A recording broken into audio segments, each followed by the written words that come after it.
These are creepy TikToks that will make you rethink your whole reality. Go out. I've never seen a UFO video like this, and it kind of looks super real. I opened a door that was locked for a long time, and it pissed them off. Yeah.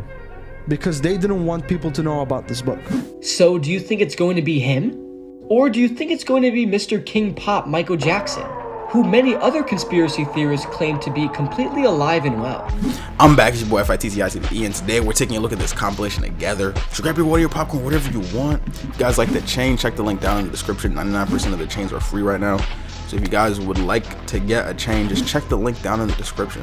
The like goal for this video is 500 likes. I've been hitting 500 likes pretty consistently, so hopefully with this one we can get to another 500. Can you tell that there is something wrong with this picture? At first, when I saw this picture, I couldn't really tell what it was about it that felt strange, but I knew something was off. I had to get some of the backstory and some of the context on it to understand what the picture was even from. This was back in 2016 when the Saturn family went missing, including their daughter. Nobody knew what happened to these people, but effectively their home became a crime scene, which is where the photo came from. Before we dive in, a huge thank you to you for listening to Creep Time, the podcast. If you haven't listened, go click the link in my bio and listen on Spotify or Apple. This picture, this was from the initial walkthrough of the home. They typically walk through a home, they'll take photos of every room because it's effectively a crime scene. It's an investigation. But if you look at the central mirror, right towards the back of the reflection, you would see that this person is not alone in this room. It was only discovered after the fact that it appeared to be someone was hiding in the darkness next to the chair. Whoever's face this was, police believe they might have been responsible for the disappearance, because why would they be hiding? I feel like a lot of videos that we've been watching, it's just a lot of people just hiding. Like I remember they were saying there's this one guy that was hiding in people's walls. Like how do you hide inside someone's walls? Like think about it. There could be a dude right there behind that green screen, hiding in my wall, staring at me some way, somehow, some shape or form. Like how do you do that? Hopefully that's not what happened to them. Hopefully that was just a random misunderstanding or a misimage or something. Like, you know what I'm saying? Like they just didn't know what was going on, but they went missing apparently. So did they go missing? Yo, I don't even remember. This is proof that we aren't alone. Okay, so in the video I'm about to show you, it shows a literal UFO going over some town, and it then makes this noise and something happens that isn't normal. All the power in the entire town goes out. Watch the video for yourself, and then we can talk about it after.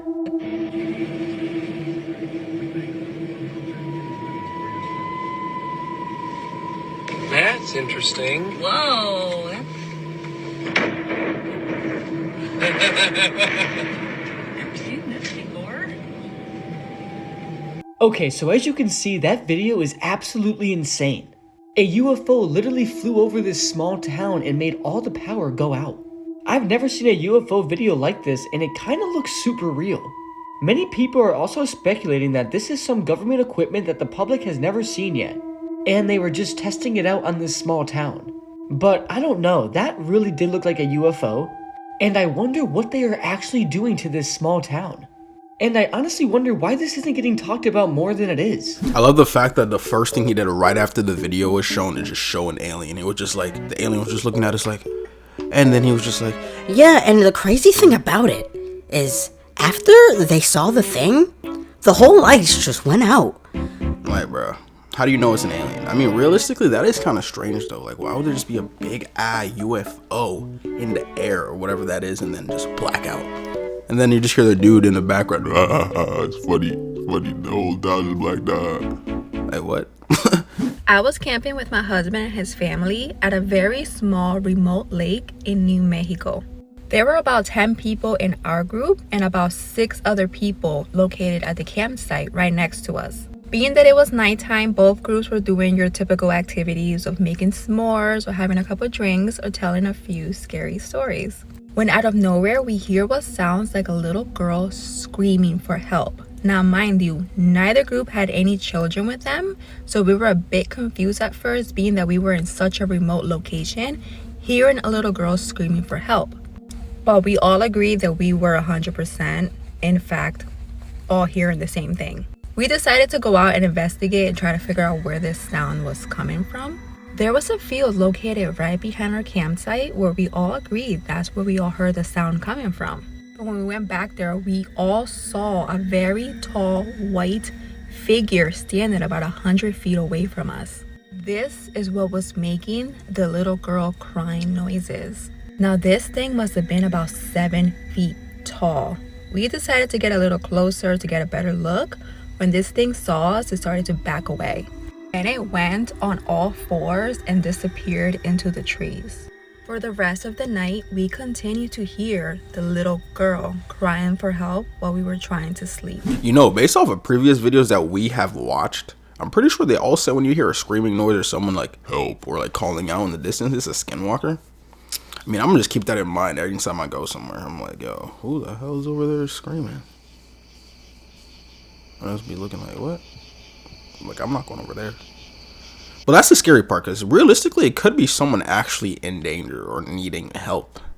But then you go check it out, it's just some 7-foot tall creature that looked like Shaq that's just standing right there, waiting to eat you. And you're just like, wow, I really just got baited crazy. You believe in coincidences? A guy wrote, 6 or 7 years back, my family was living in our previous home. This was our second house we had in Ohio. Our previous home was about 2 streets over from our second house. Well, one night, my mom woke me up and was acting really panicked. She grabbed my brother, who was probably about 5 at the time, and told me to go outside. It was about 4 in the morning, and once we all got outside, my dad tried to calm my mom down and asked her what was wrong. She explained she had a dream that something bad was going to happen to us if we stayed in the house that night, and told us it would be from carbon monoxide poisoning. Then my dad told her that all the detectors were working perfectly fine, and we decided to go back inside. We didn't smell anything, nor did the detectors go off, so we went back to bed. But my mom just couldn't shake the feeling that something was wrong. The next morning, my mom was watching the news before school, and the very first story was that a local family was rushed out of their home because a carbon monoxide leak inside, which could have just been a coincidence. But then the news station showed the house. It was our old house that we had just moved out of. I personally don't believe anything's a coincidence. What do you think? You may know the story of Lizzie Borden, who was arrested for the axe murder of her father and stepmother. But did you know there was another axe murder that happened around the time as the one that Lizzie was being tried for? And it completely changed the Lizzie Borden trial. On August 4th, 1892, Lizzie Borden's father and stepmother were found hacked to death with an axe inside of her home. Lizzie was home when this occurred, and at one point she went upstairs and walked past the guest bedroom, which held the mangled body of her stepmother, but she claimed that she saw nothing the entire day. It sounded really suspicious, and many people thought she committed the crime, but there was no physical evidence in the house that really tied her to it. What a lot of people don't know, though, is that that spring there was another axe murder in Lizzie's town. Bertha Manchester, a farmer's daughter, was found with 23 axe wounds to the head. The sketch artist did her so dirty. But this crime was committed by a man, a farmhand who had a wage dispute with her father. And to get revenge, he killed Bertha. This led a lot of people in the community to believe that only a rage-filled man could have committed a crime like this. And Lizzie was a very mild-mannered woman. Could this have contributed to why she was acquitted? Okay, so this time traveler claims that on June 16th, 2023, a famous celebrity will come back from the dead and show the world how they faked their death. But before you start losing your mind, let's talk about it. So this time traveler from an undisclosed year claims that on June 16th, a famous dead celebrity will come back from the dead and show the world how they faked their death. But we all know how these time travelers always predict things and they never end up true. But what if this time it does? There's a lot of people that could come back from the dead, so let's start with Steve Jobs. Many people have already speculated that he faked his own death to get away from Apple. And this was a photo of somebody that looks exactly like Steve Jobs captured in Egypt. You can't tell me that's not Steve Jobs. So do you think it's going to be him? Or do you think it's going to be Mr. King Pop Michael Jackson, who many other conspiracy theorists claim to be completely alive and well? Over the years, there have been many photos of Michael Jackson captured, but not many people believe them to be true. And finally is Tupac, which majority of people think it's going to be. Not only because there have been multiple Tupac sightings since he died, but also because his birthday is actually on June 16th. So let me know in the comments what celebrity you think is going to come back and show the world how they faked their death. You know, once I heard that, I was like, you know, my brain went into straight logic mode. Let's be realistic for a second. As a celebrity, you fake your death. That means your life was so stressful or so horrible or so whatever, I guess you could say, in a negative sense, that you had to fake that you were dead to get away from someone or get away from a situation. why would you want to come back and be like, hey guys, I just want to let everyone, the whole world, know that I faked my death and now I am back. what? That literally makes no sense. Like, why would you do that? So yeah, I call cap on that one. For those who don't know, cap means fake. It means lies. It means not the truth. That's what cap means, if you guys didn't know that. Now you do. You all need to watch this video. CCTV footage in a hospital caught a ghost patient coming in. This security guard has a full-on encounter with her. Watch.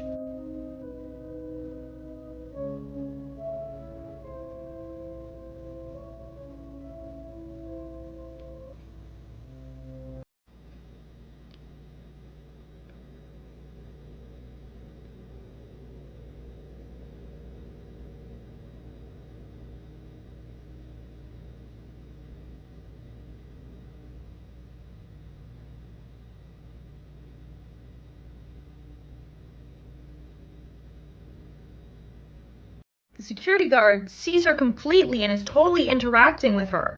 Little did he know that it was the ghost of a patient that died the day before. She is stuck reliving the day that she died. Damn, that means shorty went to hat. You know that they say that the like hell itself is reliving your worst memory, or just reliving an event that's really bad, just over and over and over. It's like a constant loop. Constant loop. You know what I think hell might be? I think hell might be the reincarnation into a industry animal. Like, just think about all the animals that realistically get, I don't even know if I can say that, that just realistically just get just completely butchered, right? And then they die, they go to the grocery store, we buy the meat. Just every day. Just think about your brain just reincarnating into that every single day. Like, that's gotta be hell on earth. If you ask me. That's even if you believe in reincarnation. Like, it goes deep. Like, you can't really speak on stuff like that, because it depends on your perspective of life and what you believe in. So everyone's version of hell, heaven is just completely different. It's kind of strange. Kind of ask you, like, who's right? Is there even a right answer? This is a true horrifying story that took place on Ras Al Khaimah, the United Arab Emirates. This story was so mysterious that government authorities of Ras Al Khaimah had to get involved. In 2018, an Emirati named Adil Al-Zaabi was out with his friends all night. He was 22 back at the time. He was going out every single night. Comes back home very late in the morning and barely used to see his family. His mother calls him one night, worried about where he's been all these days. She tells him to come back home early. He disrespected his own mother and hangs up the phone. When he reaches home, he sees his mother and she asks him again why he's been gone for days. He cusses at his own mother, yells at her, disrespects her, and goes to his room. He turns on his shower. He locks his toilet door. Midway through his shower, his lights turn off. He starts yelling, thinking someone is playing games with him. In pitch darkness, inside the shower, he feels a grip on his neck. He gets pushed towards the wall, not able to move at all, and he gets whipped on his back multiple times. He tried to yell, he tried to scream, he tried to move, nothing. Hit after hit. He hears an old man's voice telling him, "How dare you do this to your mother? Smack. I will take your life if you do this again." Lash after lash for 2 whole minutes. He unlocks the door, runs for his life, with no clothes on from how feared he was. He begs his mother for forgiveness. The family immediately calls the ambulance. Adil was severely injured and he was bleeding everywhere. I have the real image of his wounds, but TikTok will not allow me to show this graphic content. The police were involved, detectives were involved, psychiatrists were also involved. The government was accusing the family of domestic violence. The police searched the whole house. He swore to them that it was not his family. This case took many years to dissolve, but only the mother knows what this thing was. They were jinns that protected her, and they wanted to teach Adil a lesson.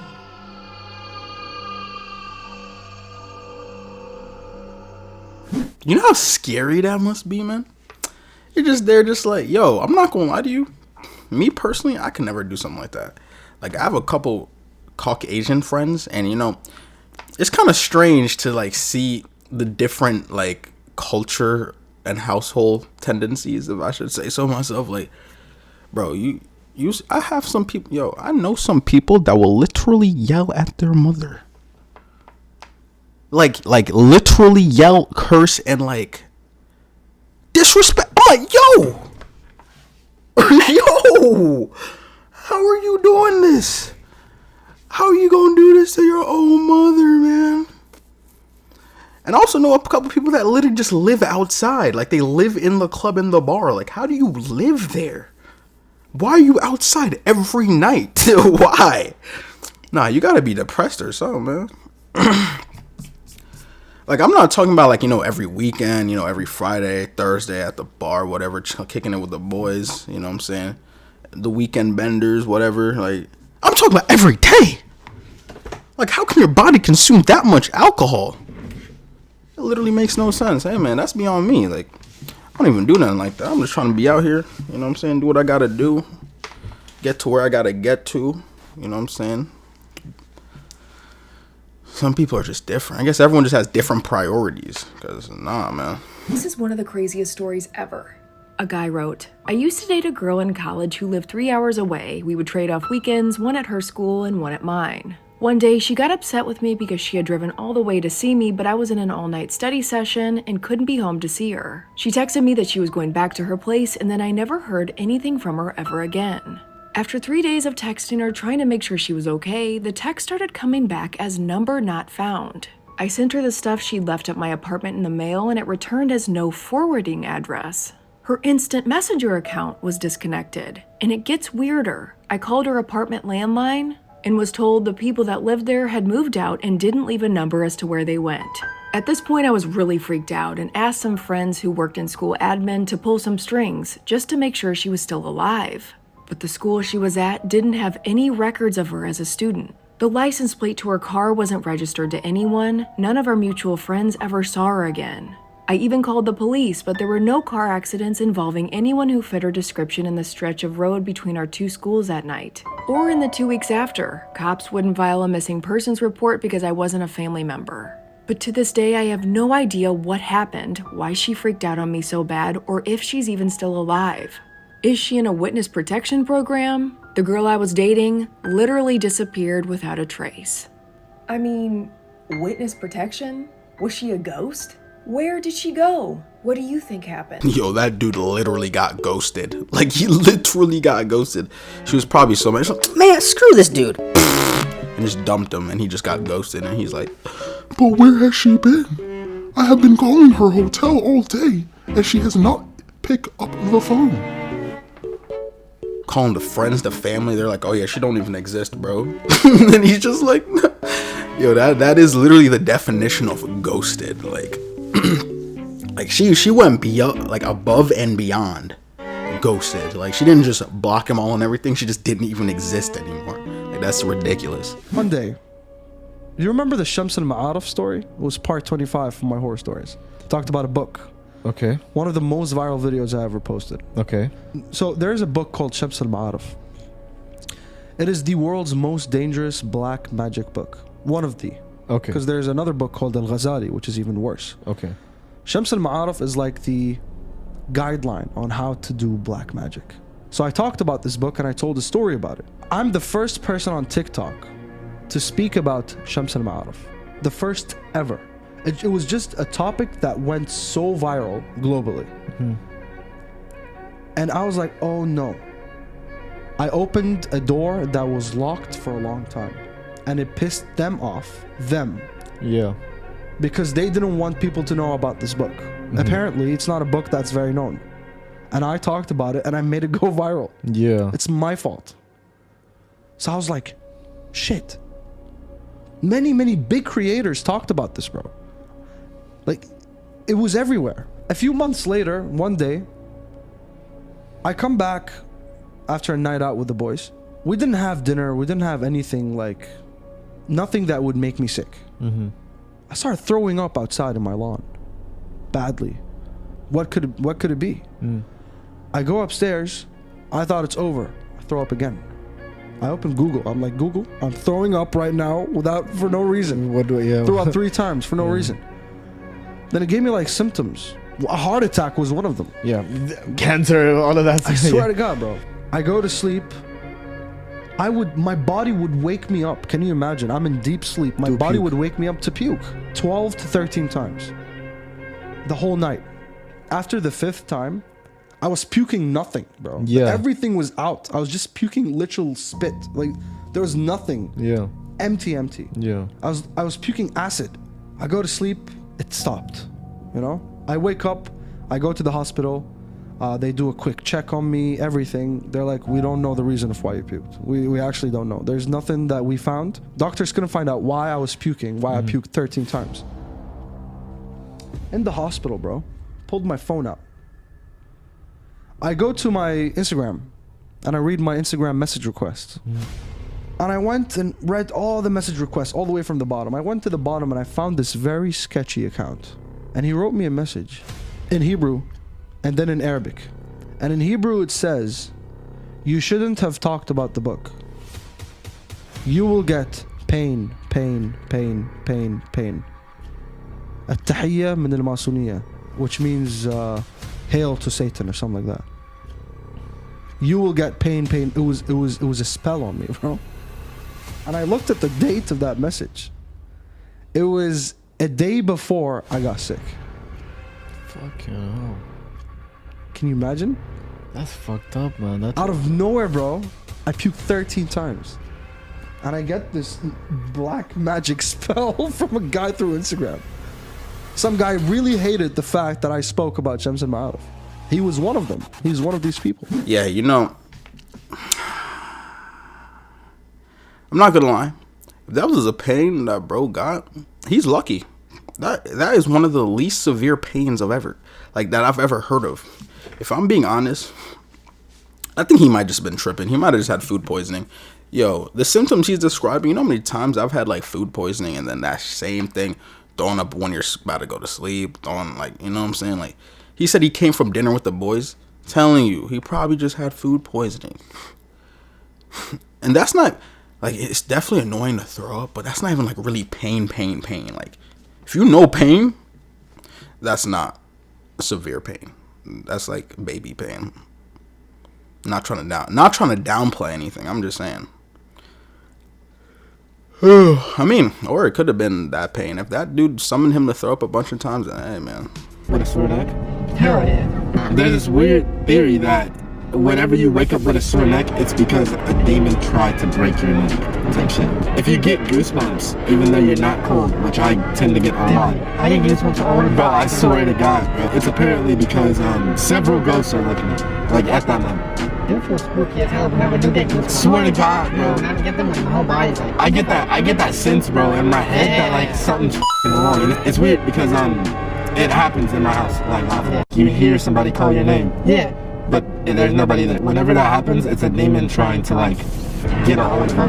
Yeah, like trying to capture you. I used to have my aunt in the house. She used to be living with me. I think she was calling my name, and then like ask her if she was calling my name, and she'd be like, no, I don't know what you're talking about. Like type shit. And it's creepy, bro, cause like I'll be like, what the Have you ever had a dream with somebody random in it? Yeah.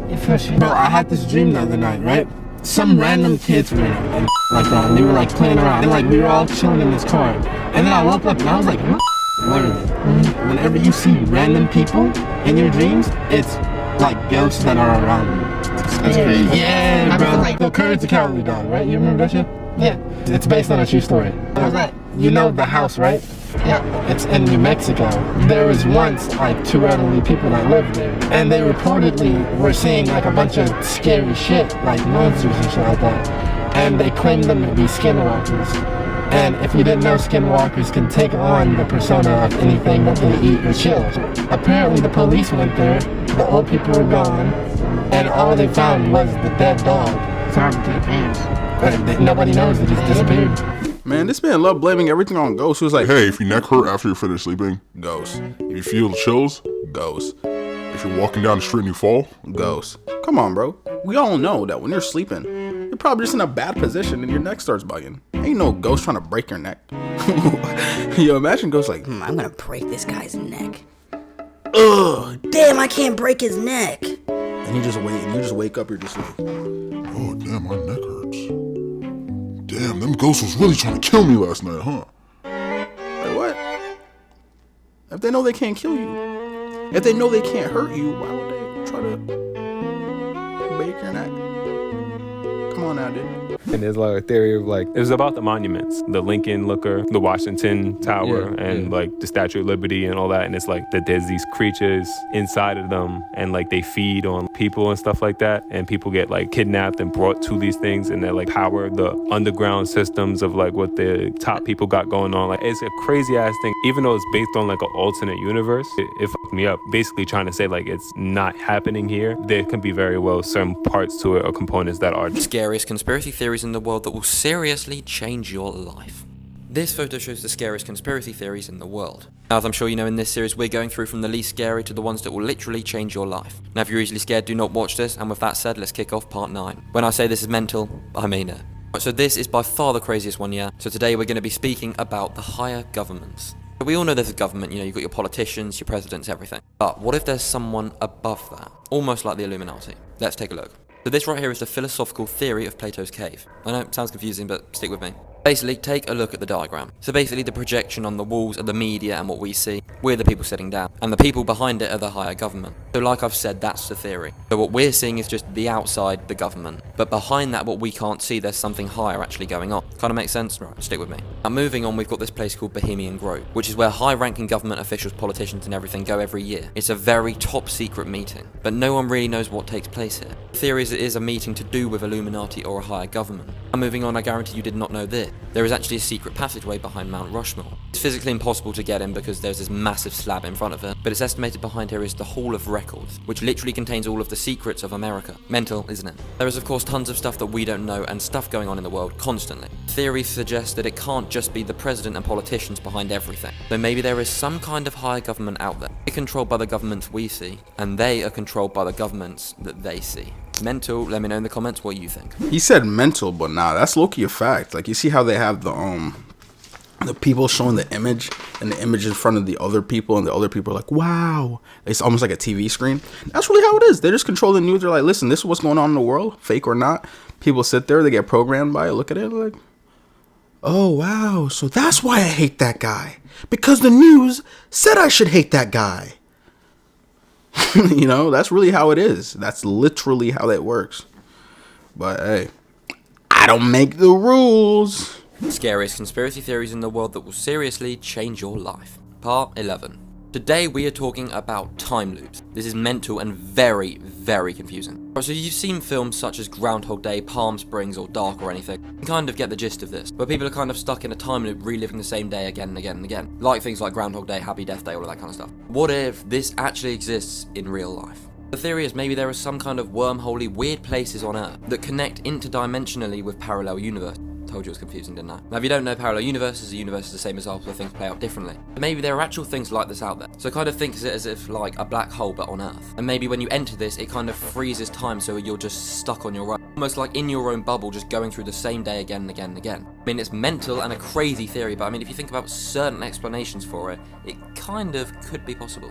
But it's still mental. I feel like if they say the universe is truly infinite, that there would be like a parallel universe, you know, because infinite means literally forever, if you know what I'm trying to say. It just means unlimited, like there's no end. So I wouldn't be surprised there is a parallel alternate universe, and if it really is infinite, that means there kind of has to be, you know, like it's such a mind freak. Like you're like that, like you just got to think about it for a second. Like if the universe is truly infinite, there has to be a parallel universe. These are scary what-if theories. What if everything behind you disappears, but when you look back, it reappears? What if our shadows were warning us about something in the dark because they disappear in it? What if you're the only person left on Earth and everyone and everything around us are just imaginary people and things we've made up so that we don't feel lonely?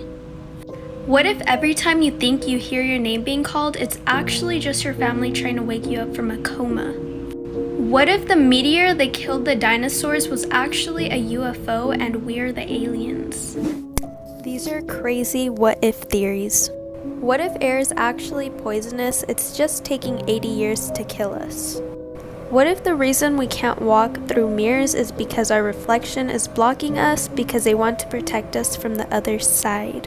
What if birthmarks are the places that actually killed us in our past lives? What if dreams are reality and reality as we know it is a dream? I feel like all of those are definitely possible, but some of them are like, eh. But I feel like majority of them are. There's a good chance that it could work like that. It's also the one who told me about Bohemian Grove. These are the people that used to hang out at this place, and they would put on robes, and they would worship an owl god, and they would burn an effigy. And they're playing, and Alex snuck in and made video footage of this. And no one's denying that it's real. This really did happen. They're in with these bankers and former presidents, and they're dressed like druids. Yes. And some guy brings over something that it's an effigy that's supposed to be a body, a wrapped up effigy. It's also a bunch of sticks in a blanket, but it's like shaped like a body. Yeah. And then they drop it on the fire, and they're all worshiping an owl god. This place where like former presidents go. There's a photograph of it's Ronald Reagan with Herbert Walker Bush and a couple other people all standing around. First of all, Epstein had this crazy place in New York City. 7-story palace. That the guy who owned Victoria's Secrets, he gave it to him? Yeah, because of probably blackmail. Bill Gates. Bill Gates stays there and tried to deny it, but Bill Gates denies staying with Epstein, but confirmed he stayed there and in his Paris home. He met with him post his first arrest, correct? Yes. Because he was arrested. Yeah, a lot of people did. Chelsea Handler had dinner with him, I believe, after the arrest, too. I mean, a lot of people looked past that, apparently. Yeah, that British royal. Okay, Bill Gates met with Jeffrey Epstein many times despite his past. And where are they getting all the money, first of all? Where's he getting the money to get this island? He was also the money manager for a guy named Les Wexner, who's a billionaire who owns Victoria's Secret, The Limited, among other things. And that's the guy He was gifting Epstein a property. He gave him a $70 Well, that's million where he got some of the first money. Yo, Joe Rogan always just talking about the craziest stuff, man. I wonder if Joe Rogan himself has ever been there.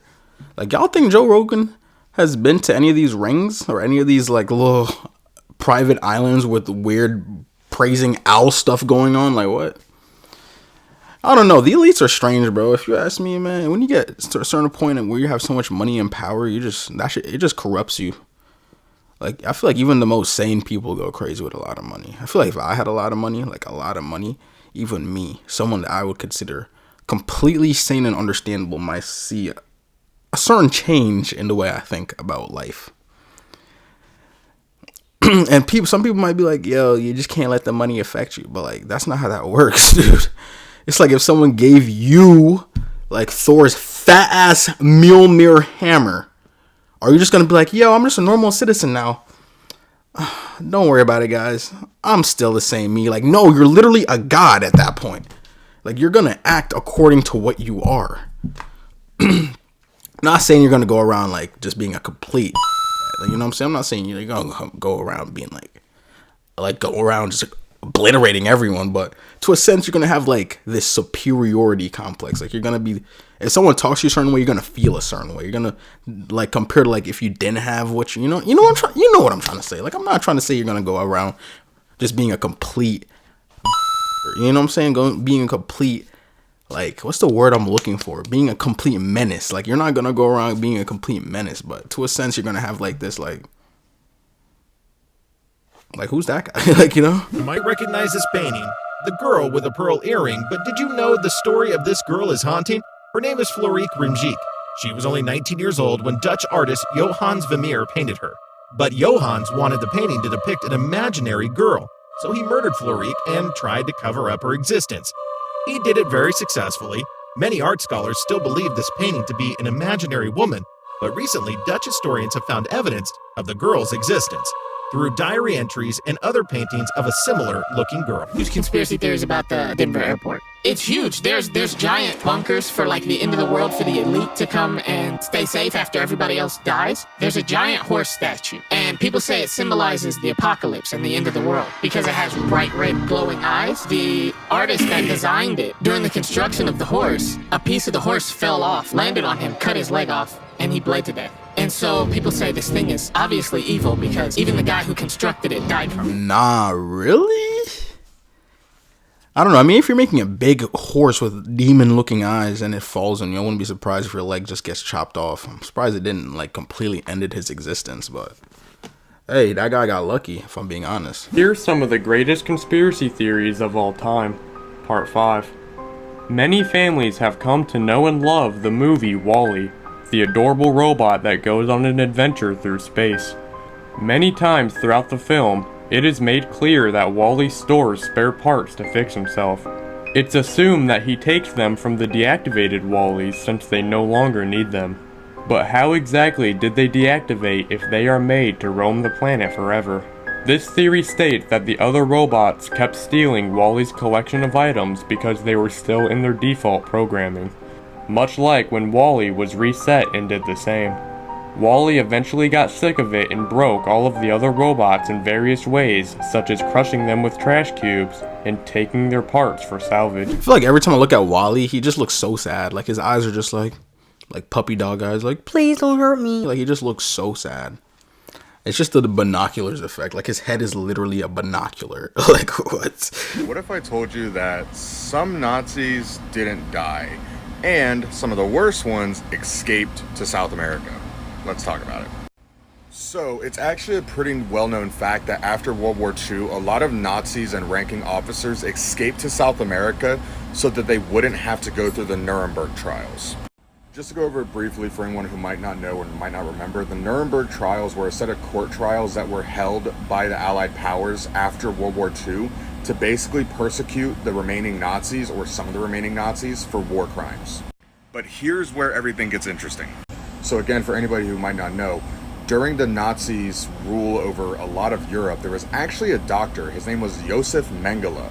He was also known as the Doctor of Death or the Angel of Death.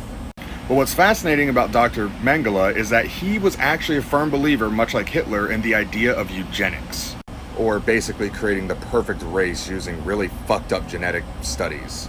And there were a lot of people, specifically Jews and a lot of people put into the concentration camps, who were actually subjects of Dr. Mengele. And a lot of what Mengele was trying to do was actually to breed out imperfections in humanity to create the perfect white, blonde-haired, blue-eyed race, to create the perfect Aryan race. And a part of his studies actually involved the study of twins. Dr. Mengele was a firm believer that twins were entirely genetic, and actually later in life and later in the world, we also realized that twins do have a genetic component. If a lot of people in your family tend to have twins, you're more likely to have twins. Or if you're a man, you're more likely to foster the creation of twins. Now here's where it gets really fucking interesting. This place in Brazil, I'm not even going to try to pronounce that name because I can't, is also known as the Twins Town or the Village of Twins. And like I said earlier, it's a known fact that a lot of Nazis who escaped the Nuremberg trials fled to South America. Some of the countries they fled to were Paraguay, Brazil, and Argentina.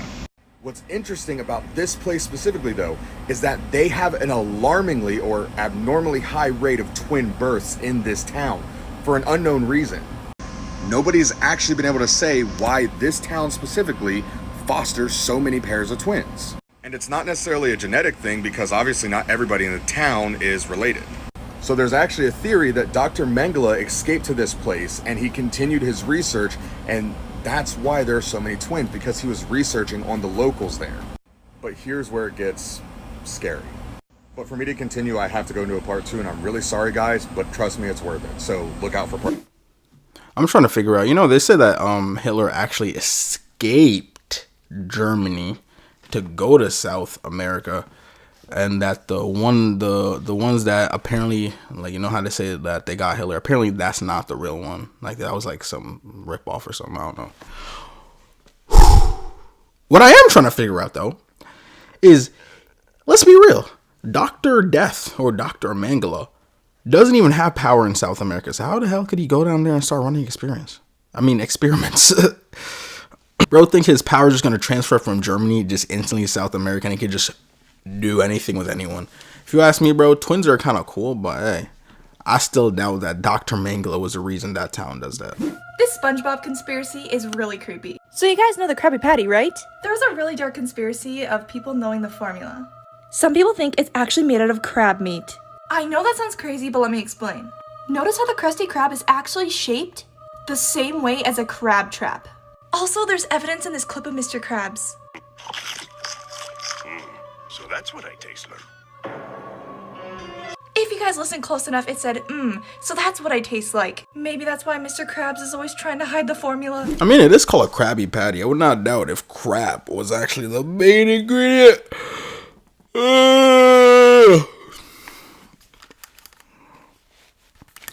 Honestly, crab probably is the main ingredient.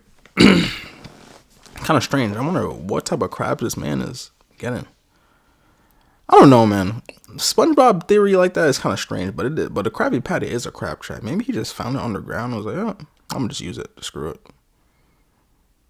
I don't know. What you think? You think that the Krabby Patty is really made from crab meat? I mean, I don't know. This dark theory about Willy Wonka will ruin your childhood. Do not watch if you love this film. So we all know Willy Wonka owns a chocolate factory and invites 5 lucky kids to visit the chocolate factory and a chance to win the ultimate prize. But what if I told you Willy Wonka is actually a serial killer? Throughout the film, he tests the kids in all different ways to see who's worthy enough to own the chocolate factory. So the theory is that Willy Wonka is actually a murderer and kills all these kids in like Saw-style traps. But this theory gets even weirder, right? So they say that Willy Wonka experienced something as a child which got him obsessed with traps. So what if he was actually Kevin McAllister from Home Alone? Do you believe this creepy theory? Willy Wonka is definitely not the kid from Home Alone, bro. Let's be real. Plus, the kid from Home Alone is grown now, and he just looks nothing like that dude, bro. That theory is literally so off, it actually kind of hurts my brain to think about. Like, I'm not even going to try to think about it. I'm probably just going to let him say what he got to say. History that school probably didn't teach you, part 13.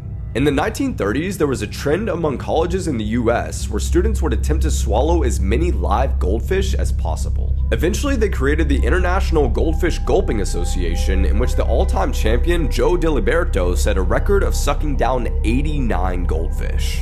For nearly 1,000 years, many women in China intentionally mangled their feet from a young age as they believed that small feet were beautiful. A common hairstyle in 17th century Europe was the Polish plait, a gross, smelly mass of crusty, matted hair cemented together by pus, nits, and dirt. The hairstyle was believed to have healing properties and could supposedly protect people from illnesses. During the Iron Age in Ireland, a new king would be crowned in a ceremony in which he penetrated a horse in front of an audience. The horse would then be eaten for dinner by everyone who just witnessed them doing the dirty. Greeks, Romans, and Spartans were really into for both sexes. Male warriors would do it as a sign of camaraderie and brotherhood, and women would do it before marriage as they only had to be virgins to get married. The first ever condoms were made of discarded animal parts, such as pig intestines and lambskin. Queen Victoria's oldest son, King Edward VII, had a love chair custom made for having with multiple people at the same time. The same chair later sold for $4 million.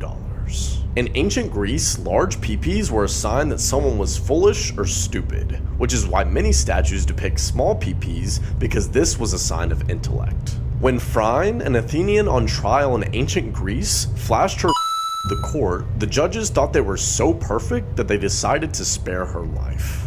Mayans made such horrible tasting alcohol that it was extremely common for people to just inject it into their butt so they didn't have to drink it. And guys, let me tell you, butt chugging gets you drunk fast. I mean, just look how happy this guy is. Ibrahim the Mad of the Ottoman Empire was obsessed with the genitals of a particular cow. So much so that he had a cast made of them in gold that he traveled with in hopes of finding a woman that matched. Eventually though, he did find his Cinderella, which was a 350-pound woman that he nicknamed Sugar Cube. In the Elizabethan era, the word nothing was slang for coming from the idea that women had no thing between their legs. Therefore, Shakespeare's play Much Ado About Nothing is actually very much ado about 17th century Europe, it was extremely common for nannies to give young boys a handy to help them fall asleep at bedtime. Mary Poppins could have been a totally different movie. Confessional booths were built by the church not for privacy, but to prevent priests from trying to have the women who confessed their sins. Ancient Romans used a plant called silphium as an extremely effective contraceptive. However, they had so much that the plant actually went extinct. Yeah, I don't really know what to say about that video. He was just going off. He was just saying, like, I don't, bro. Half the things he was saying is just insane. Like, what? Nanny is giving little boys hand. What? I don't know, man. We're just gonna let that one pass. Very often that a photo gives me chills. I don't know, there's just like something about seeing a school after dark that I do not like. But this story actually has a very dark backstory. It was taken by a student named Zachary Nicola after he snuck into his school after dark. But if you look to the dead center of the photo, you're gonna notice that something is not right here. And quickly before we dive in, I just have to say thank you to you for making my podcast, Creep Time the Podcast, the top 10 in the country. Huge deal. Top 10 on Spotify, so thank you so much. If you haven't listened, please go click the link in my bio. The student who took the photo, he eventually went missing that night, so they did an emergency break of his iCloud and they found the final photo. In the center of that picture, you would see that he was not alone in that room. When zoomed in, there was clearly a person standing there in the dark. Police never came to know who this person was or why they were involved. This final photo has just become a haunting memory Zachary left behind. That's really scary, but I'm thinking about it like this. As a student, why would you want to go back to school after you left school? Like, bro, you're at home, just chill. You don't need to go back into school in the dark. And now, boom, some random other kid or other creature that was in the dark took him. R.I.P. that dude. This is one of the scariest ghost stories I've heard, so now everyone's got to hear it. Back in 2003, there was this group of deployed American Marines who got moved into abandoned military housing that was dubbed Ghost Town. It got the name because apparently the first group of Marines that lived there only made it a week before they couldn't live there anymore. They said they couldn't sleep the entire time they were there. Like all night they would hear the sounds of children laughing, of like footsteps upstairs when there was no one there. I talk about it this week on the podcast, but one night the new group that had moved in had to go out and patrol the area. So they're walking through the neighborhood, like past a bunch of abandoned houses, and then all of a sudden, one of the Marines just starts screaming. He throws his weapon down and just takes off running, like through enemy territory with no weapon. So half of the Marines chase after him, and then the other half turn around to see what he was screaming at. They said that behind them, there was this creature that looked like a shadow come to life. It was really tall and skinny, but they said it had these bright, glowing red eyes. But before they knew what to do, it just vanished. The craziest part is that multiple other people have reported seeing this exact creature like in the area. If you want to hear more of these stories, you gotta check out the podcast this week. The ending of the story will get you. I promise. It'll get you. This is room 102. A guy named Rowan was in town for a work event and was staying at a local bed and breakfast during his stay. He went to the front desk to check in when he got there, and the woman working told him that on the way to his room, there was a door that was locked that he should avoid. Room 102, no one was allowed in there. Rowan said, okay, went up to his room and fell asleep for the night. The next day, curiosity got the better of him when he passed that room, so he jiggled the door handle, locked. He then bent down so he could look through the keyhole. Inside the room was a woman whose skin was completely white. She was leaning against the wall, facing away from the door. He thought it was strange, but went back to his room. The next day, he walked past the room and decided to look through that keyhole again. This time, all he could see was red. He couldn't make out anything, but it seemed like whoever was in the room blocked the keyhole with something red. He then went down to the front desk to check out and mentioned to the woman that he looked into the forbidden room. She sighed and said, well, I might as well tell you the full story. She said, a long time ago, a guest mysteriously passed in that room and her ghost haunts it, so they had to close it to the public. But the strange thing was, she wasn't an ordinary woman. She had pale white skin, except for her eyes, which were red. I told you, the ending would get you. Oh nah, that's weird. So she's just looking at him, looking into her peephole. So they're just both looking at each other like, and she's just like, what the hell? I mean, he was just like, what the hell? He was like, oh, why is it just red? I guess they just covered it. The whole time it's just her looking at him. But isn't that weird? If her eyes were red, wouldn't you just be able to see like the little dot, like her little pupil right there? So technically, if that wasn't there, she didn't really see him, right?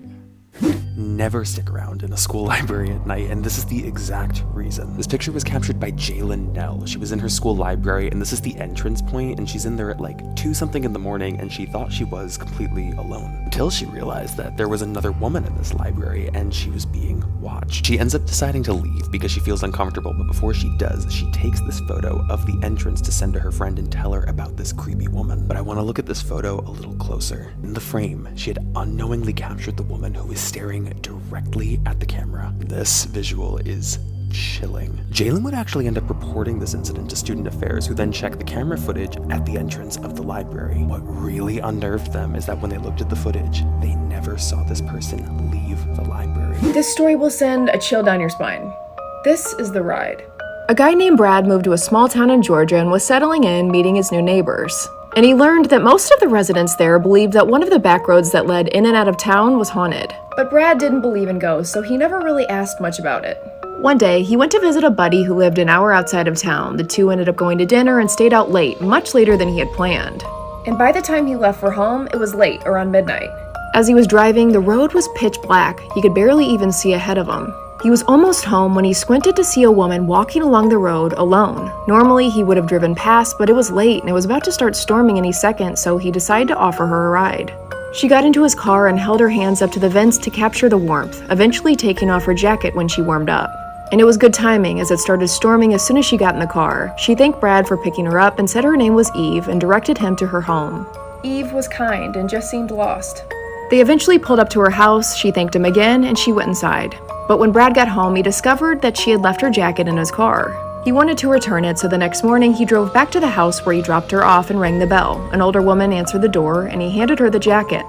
Brad said, "I gave your daughter Eve a ride home last night, and she left this in my car." It was then the woman began to cry. As she wiped away the tears, the woman said, "My daughter Eve was struck by a hit-and-run driver years ago. It happened on that back road, and when she was hit, she was wearing a jacket just like this one." After that, Brad became a believer and knew why all the locals spoke so often of that road being haunted. He just had no idea that he would end up giving that ghost a ride home. You know, if I was him, I'd start believing in ghosts too. I'd be like, yo, ain't no way that just happened. Nah, that's a little bit scary, bro. I think he's good, though. He should be a grown man. He's good. What the heck is this? Mysterious creature floats in a river near a village in Indonesia.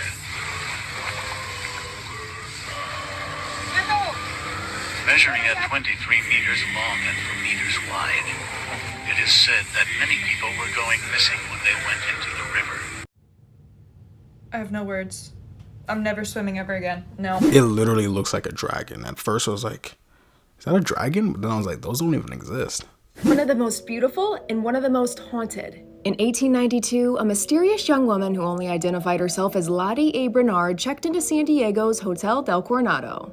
She arrived on Thanksgiving Day alone. She was using a fake name and said she was meeting a gentleman there. And many believed that this was a secret lover. But days passed and this gentleman never showed. Hotel staff found the mystery woman lying near the beach one day. She had decided to end it all. Police realized that Lottie Bernard didn't exist and couldn't find anything to positively ID the woman. And through newspapers, she became simply known as the Beautiful Stranger. She was later ID'd as 24-year-old Kate Morgan. And ever since, hotel visitors and employees alike have reported ghostly encounters. Coincidentally, many of them in Kate Morgan's room, hearing a woman's voice, footsteps, TV, and lights flickering on and off. Most chillingly, the ghost of Kate Morgan herself has been seen in the hallways and along the shore where she passed. To this day, the story of Kate Morgan, the Beautiful Stranger, fascinates guests, and her room is the most requested in the hotel. I visited the Hotel del Coronado a few years back, and it is one of the most beautiful hotels, but I didn't see Kate. Have you ever been? And if so, have you spotted the Beautiful Stranger?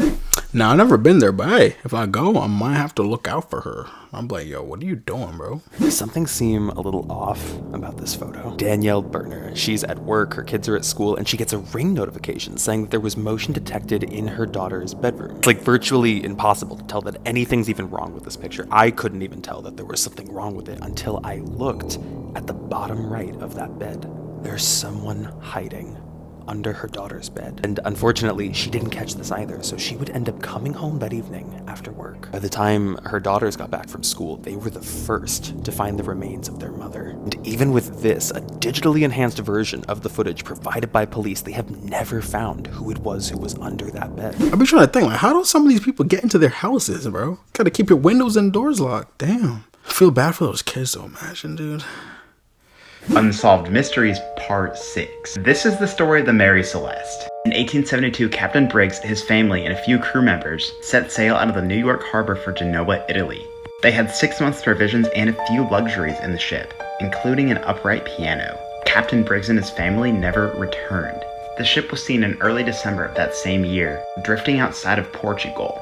They never made it to their destination. Upon investigation, the ship was empty and the lifeboat was gone. Other than a few things being thrown around in the captain's quarters, nothing seemed out of the ordinary.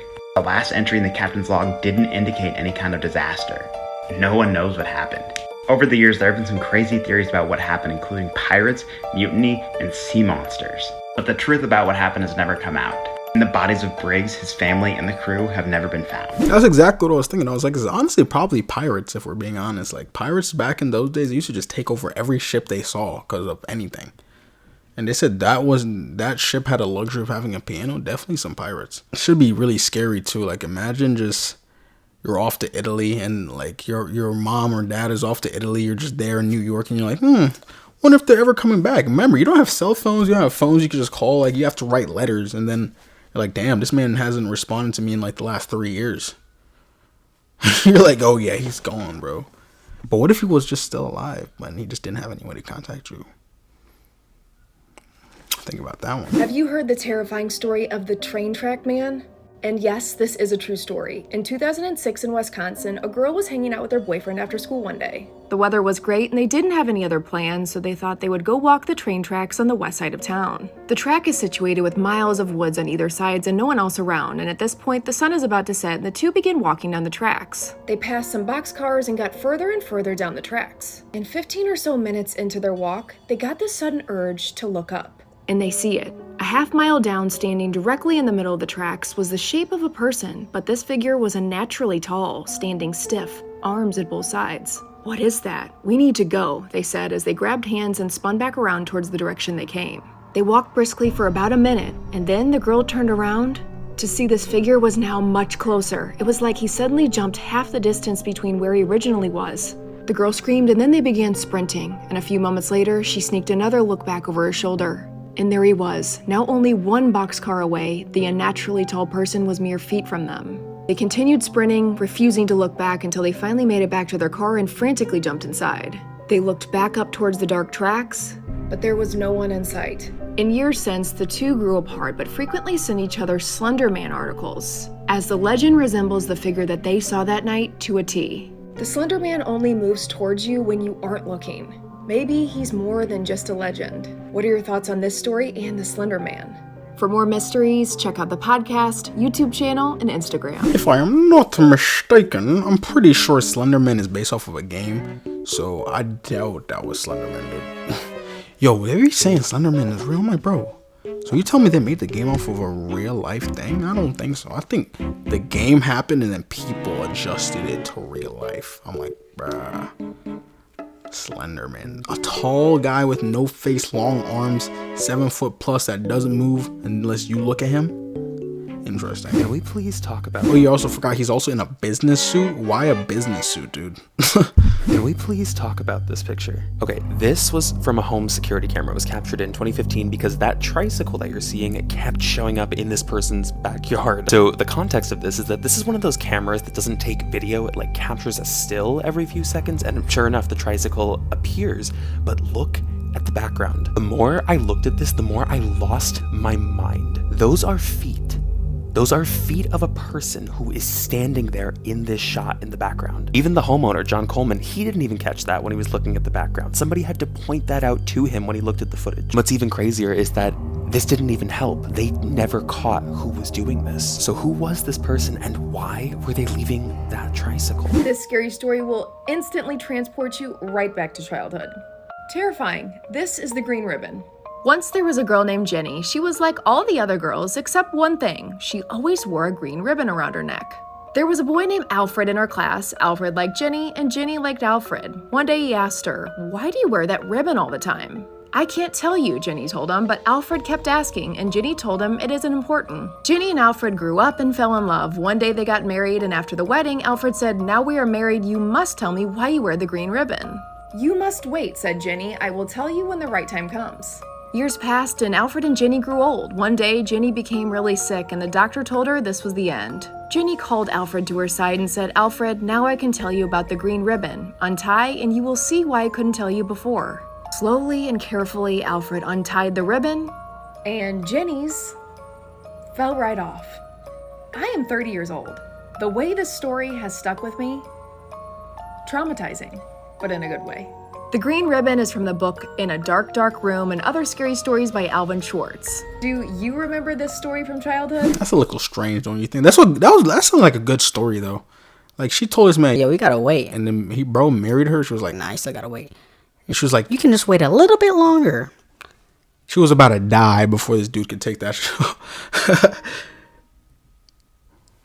If I was him, I'd be like, yo, ain't no way her head just fell off, bro. Like, what type of sorcery is this? The fact that a lot of celebrities, and especially in the music industry, are all of a sudden all wearing red. Their performances are looking real satanic, ritualistic. We're gonna jump right into this. But dude, take the time to check this video out because it could be an artist that you're listening to. Remember, whatever we consume, whatever we listen to, whatever we watch, becomes us. Vibration is everything. Frequency is everything. There's a lot of negative frequency when it comes to these type of artists and the music that they put out there to the masses. Just remember that. So first on the list is Megan Thee Stallion, real satanic, devil-like. And then look at this clip, brimstone and fire. Everything's on fire. People are dying, turning into ashes, kind of like apocalyptic. You see the serpent tongue. She's levitating. Serpent's all black, red bedding. She's moving in like a lustful manner. Those long claws. And next on the list, we got Travis Scott. As you can see right here in the photo, it looks like little blue figures are going inside what seems to be a portal, coming out the other side as little red demons. The theme of his park to get into the concert, really similar to the Mouth of Hell, also known as Dante's Inferno, as you can see here in the imagery. Really close resemblance. You're entering to get filled with negative vibrational frequencies. Next, we got Cardi B. I don't even really got to say much. I mean, look at her outfit. Plus, just listen to what she said in one of her interviews. Check this out. I don't know why I didn't want her to do this song, Shake It, or like any drill songs, because it's like these songs are activating like these demons.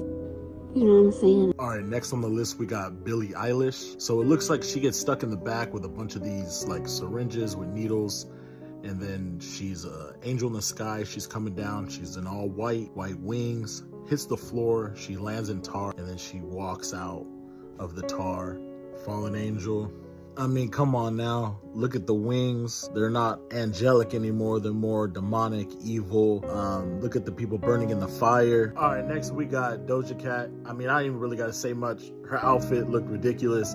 She looked just like the baby on the cover of American Horror Story Apocalypse, where it has like the demon finger telling the baby. I mean, Doja Cat went even as far as deleting all her content on TikTok and then uploading her profile picture as something demonic. Then we got Rihanna dressed in all red, and her stage setup kind of looks like structure of a pyramid, and then she does the famous triangle with her hands at the end, and then she looks off to the side. It's like a confirmation. All right, next we got Lil Uzi Vert. I mean, right here, like, look, he literally dressed up all demon in black. And then I know a lot of people have seen this clip where he says, "I make a city girl believe in Satan." Lil Uzi Vert, Lucifer, Lil Uzi Vert, Lucifer, Lucifer, Lil Uzi Vert. Next is Lil Nas X. I mean, this one is extremely just blatant, right in front of our faces. His song Montero, all these scenes in it. And then let's talk about the shoes that he attempted to come out with. Obviously, they got canceled because, I mean, Nike did sue over this shoe because it was made with real human blood. I mean, the guy states that it was a bunch of pricks, to get his blood for these shoes. Let's actually look at these shoes real quick. So as you can see right there, there's 666, and then on the front of it, it's Luke 10:18. Luke 18 states, he replied, "I saw Satan fall like lightning from heaven." I mean, peep the snake eyes too. I mean, serpent, come on. Next up is Trippie Redd. I mean, and then we got Trippie Redd on Demon Time. Demon Time. Next on the list, we got Sam Smith. I mean, come on now, look at his entrance, all the red. And then it just so happened as he's doing this performance, he's got the devil horns. They're playing the song Unholy. It looks like a damn ritual. In the same hour, there's a massive earthquake in Turkey. Next is Playboy Cardi. I mean, come on, he takes a lot of pictures like this. He's got the horns. I mean, his performance, upside down cross flashing. I heard and read online that there was actual people, you know, possessed in the crowd. I mean, come on, Playboy Cardi literally has Satan tattooed on the back of his neck, guys. Next, we have Lady Gaga. I mean, look at her outfit, and then on top of her outfit, look at her performance. It looks like, you know, another satanic ritual, all the red. Next up, we got Beyonce. As you can see here on the British Vogue magazine, I mean, speaks for itself. Really looks like it's one of the 4 horsemen. There she is right there with the famous hand triangle. And peep this part of this song. Listen, the last is The Weeknd. Even though I just covered this in a more detailed video before this, where Satan flashes in the background at one of his concerts.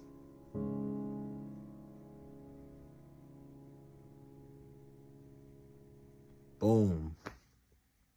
And sorry if I look so tired. I just got off a very long day at work, but I wanted to get this content out to you guys. If you guys are rocking with me, please just follow. Much love to you guys. Have a good night. Bro, Lil Nas X adding real blood to his shoes. Why? And whose blood is that? That's so weird, dude. What the? You can tell, like, the whole industry is just straight demonic. Like, why is the whole thing just demons, demons, demons, demons, devil, hell, Satan, 666? Like, what? Like, why is the whole culture just a demon? That's why these kids think it's cool nowadays, bro. Like, it's just so weird. And they all be doing it. Like, what? Like, why are they trying to get the pass? Like, for those who don't know, if you want to catch a football, like an American football, this is the signal to pass the ball. I call that celebrity devil, like, a little over eye thing. This thing, the football pass symbol. I'm like, yo, why is he trying to? I don't know, man. I'm not even like a celebrity, so I won't even really know. But that whole culture is just, you know, stay over there. I legitimately find the freakiest stuff on Facebook. Obviously, we have to talk about this picture. So I caught this in a public Facebook group for this middle school in Maine. And it was based on this picture that somebody posted in the group. It's like a new middle school development. Then looking at the comments, people started asking, who's the person in the window? I had to zoom in just to see what they were even talking about, and it's this. It's definitely this face in the window. But I guess from the comments, there's like enough of an outcry that they're able to get police involved to try to check the cameras inside the school. Following up on the story, they did have cameras inside the school, but this is footage from those cameras in the same location as the same time as the other picture was taken, and there's nobody in there. Following up again in this group, everybody is arguing in the comments. People are saying this is a trick of the light, it's an optical illusion, and some people are like, no, that is definitely a face. So somebody increased the brightness and the sharpness of that picture, and that's pretty difficult to explain. Nah, at first I look, didn't see anything, but then I saw like I was like, oh. I mean, it could be a ghost, but realistically, if it's like in a school, it could just be anything. It could be a student. Ever thought about that? It could be some kids. Come on, dude. Saving advice from movies that can actually kill you. So, according to Hollywood, if someone is passed out with no pulse, you should straddle them, give them mouth to mouth, and beat on their chest like a gorilla until eventually they come back to life and everything is completely normal. Now, I'm not saying CPR doesn't work, but it only works like 2 to 4% of the time, and when properly performed, you usually end up cracking the person's ribcage. You know, death sounds like a pretty good option as opposed to someone literally shattering my ribs and slobbering down my throat. I feel like this one should be pretty obvious, but taking a bullet to the arm or leg does not just make you bleed a little bit and leave you able to fight off enemies completely unfazed. About half the time you get shot in the arm, it literally never works. Ever again. But if you do get shot anywhere, you better hope and pray that it's your ass. Tons of fat, no major arteries, you'll be fine. I mean, especially if you're this guy. He would definitely be fine. What was that guy doing? Yo, why do you have to call him out like that? I was like, bro, that was so unnecessary. But nah, he's being real. If you do get shot anywhere, a lot of arteries are gonna hit, even in your legs, arms. You're hitting a mad artery, dude. You don't want that to happen. A severed artery, dude. The scariest drawing ever made by a child. A mother was going to a school to pick up her daughter. The daughter ran to her mother in excitement and was telling her that she had something to show her mom. Once they got back home and were settled down in the house, the daughter pulled out this picture from her backpack. Now, if you can't read what the picture says, it says me plus daddy dancing on mommy's grave. Now, the mom was very disturbed by this and decided to call the father. The father was at work and was going to be on his way home in a couple hours, so he just said to wait a little bit and that he'd be home soon. So that's what the mother did. The mother waited, but you won't believe what happened while she was waiting. Part 2. It's getting very late now, and the mother is wondering if the father is just being held up at work, especially since the dad works a very busy office job. Now it is getting around 10 o'clock at night, and she is going to tuck in her daughter. So, as she's tucking in her daughter, she asked why she made that picture, and the daughter said this very disturbing thing. Well, my best friend told me to draw it because she said that it's gonna be happening very soon. And the mother asked which best friend, and the daughter replied, the one that you guys can't see and always make fun of me for. The mother begins to panic, especially since the house is very dark and it's just her and the daughter all alone because the father hasn't came home. Part 3. The mother hears a weird noise coming from the basement as she's tucking in the daughter, so she turns on all the lights in the house, grabs a weapon, and proceeds to head downstairs. As she heads down the stairs and enters the basement, she hears a whisper. She freaks out and runs back up the stairs, right as the father enters the house. The father, confused, asks what is going on. She then explains everything that just happened throughout the day, including what she heard from the whisper. The whisper said, "You're next." So the mother called the police, and police began to investigate the house, but they didn't find anything. As the police are filing a report, the daughter comes from upstairs to the kitchen in which they're all talking. The daughter then proceeds to say this in front of everyone: "My best friend changed her mind." But nah, that's actually really freaking strange, dude. Like, why would the best friend just change their mind? I mean, I don't know. Maybe that kid was just honestly tripping. Maybe nothing was actually gonna happen to the mom. I mean, if she was like, my best friend changed my mind, bro. What did you guys think about that? Because I'm like really thinking about it. I'm like, I think it was a little bit of an overreaction, but that is a little bit strange. Imagine you just find your kid just drawing you dead. You'll be like, what? What is this? Imagine capturing this on your Ring camera. It was 2018 and just outside of her condo in Phoenix, Arizona, when Jessica Catania got an alert on her phone and saw this. According to her eventual statement, she immediately realizes she's in danger. She locks her bedroom door, she starts dialing 911, but that's when she heard it. So whoever this man was, he then pries open the living room window and pops out the screen. He's in the house. But this woman, Jessica, she's like incredibly resourceful in a stressful situation. She immediately grabbed a hammer, any weapon that she could find from her closet, and she hides in her bathroom. But while she's waiting in there, she's got the door locked, but it would only be about 3 minutes before she eventually hears police inside her condo. But the problem is, they never found the man. To this day, she has no idea who this man was or why he broke into her condo. In the investigation, police would eventually nickname him Smiles. Yo, Smiles was weird. What is he doing? Yo, I talked about this in the last video. Like, people are brave for doing stuff like that. Just going up to people's windows or doors or Ring cameras and just looking into it. Like, bro, like, you're literally asking. It's like what I've been saying in my last video. Like, how do you know that guy's not like some crazy person? Like, he could just be crazy, come out, see you smile at his door, and just boom, pump shotgun you to the face. What are you gonna do then? Like, that's why you gotta be careful, man. You can't be playing around in some areas. You might know what's going to happen in 2023. Okay, so if you don't know who this is actually Baba Vanga, and she is known for predicting the future. She predicted the Chernobyl disaster, Princess Diana's death, and many other things. And her predictions for 2023 are actually terrifying. She predicts that the Earth's orbit will change course.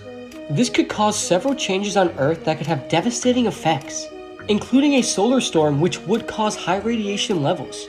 And if that's not bad enough, she also predicted for 2023 the arrival of extraterrestrial beings on Earth, and they will be extremely hostile, leading to the deaths of millions of people. Now keep in mind, these are just predictions, so there's no reason to get all worked up, but Baba Vanga's predictions are 85% accurate. So I don't know about you, but I am not looking forward to 2023. Well, crazy fact, we passed 2023, we're in 2024. Well, I mean, she was not wrong, but she was definitely not right, you know? Like, we did hear a lot about aliens during 2023, but they definitely weren't hostile or trying to kill us. At least what we know. For all I know, they could be, and they're just keeping it shh. But, like, from what we know, we haven't seen anything hostile. the climate change and stuff, like, yeah, that's been going on for a while. I wouldn't be surprised, like, going towards the future, if, like, the radiation thing she was saying is true. I would not be surprised. Dash cam or car footage, it's always gonna give me chills. This isn't even like dash cam footage, but this was a video that was shot inside of this woman's car. It is the final frame of her video where it shows an unknown person, presumably a man, who seemed to be attacking her in this parking lot. The video also starts earlier where it shows this person who's approaching her car from across the lot. So I had to do some digging on this story to figure out, why did she not drive away? Why did she not just hit him with the car? Although her name stays anonymous in these reports, she had apparently come back to her car in the parking lot and it wouldn't start. Police later learned somebody cut those brakes in her car. So the car won't start. This person is approaching her. She tries to call 911, but it takes time for cops to get there. So she pulls out her phone to film her attacker. This is her last resort. But there is no way to identify who this person was or why they did what they did to her. It's like I'm saying, bro, people are just strange. That's why it's kind of scary nowadays. You can go somewhere random, you think you're safe, you know, you're in a nice area, boom, you're gone. In the back of a white truck, you're like, what? How did this happen? I'm literally in the Suburbians. What is going on? Whatever you see first reveals who you are, part 11. Up first is this photo. If you saw the young girl in the dress first, it means that you cannot wait to have kids and it's the one thing you want to do in your life. You want this because your childhood was the best time of your life, and you want your kids to experience the same thing. But if you saw the human skull first, it means you're the type of person that hates violence, and you would do anything in your power to avoid it. You're the friend who always tries to de-escalate any situation. Next up is this photo. If you saw the bunny first, it means you would rather hang out with one of your good friends instead of a group of people, and would rather stay in and watch a movie instead of going to a party. But if you saw the duck first, it means that you hate being lonely, but you always choose to be lonely. Whenever you get the opportunity to go do something, you just stay inside your house and don't go. Why he called me out like that? That's literally how it is. I'd be like, you know, lately I've been taking more risk. Lately I've been actually going out. Like sometimes I'll be like, they'll be like, yo, we should go somewhere. I'll be like, you know, I'd rather just chill in the crib. But lately I've actually been like outside. So, but sometimes I would pick the just chill inside, you know, by myself, play my games, watch some YouTube, movie, the new Avatar show that came out, the last Airbender Avatar I'm talking. You know, I didn't like it at first, but it was actually pretty good. Now that I'm on like the last episode, I was like, not bad. The one with the little girl though, I was like, bro, I don't want kids right now, dude. But hey, I would not mind in the future, but right now, freak no. I was like, that's definitely not what my mind's thinking, but hey, interesting. Sharing this on video by accident is one of my biggest fears. This is a cropped still of a video that was captured from the Old North building at Georgetown University. And a lot of people debate whether or not this video and this still that was captured is someone who's hiding in the building or it's something else. So let's talk about that something else, because a lot of people think that that face is actually the face of Jonathan Sterling. Jonathan was a former student of the university in the 80s, and he was found unexpectedly in a body of water. And to this day, that case has never been solved. So the question is, could this be the face of Jonathan Sterling just staring at us through the window of the Old North building? In my opinion, that does not look anything like the dude. Look at the dude and then look at this dude. Like, they look completely different. Like, what is he talking about? Bro, it's always funny to me. They're like, is this the ghost of someone that died 3 years ago here? I'm like, bro, so you're gonna die and just chill in this same area and roam the same area for the rest of your like dead existence? That's such a bad way to die. But apparently with paranormal, they always say that like the ghosts will just roam an area that they died at forever, haunting it and messing with people by shoving books off shelves. I don't think that's the proper role of a ghost, if you ask me. But I don't really think that's how that works, but hey. This kid got a Furby doll in the mail from an anonymous address, and you won't believe what happened. This story comes from the mother's point of view on the whole situation. The kid got a Furby doll in the mail around Christmas time of 2018. Now the kid is at a very young age, so he was perfectly okay with getting a random toy out of nowhere right before Christmas. But this wasn't any ordinary Furby doll. This doll was pitch black and had black and white eyes.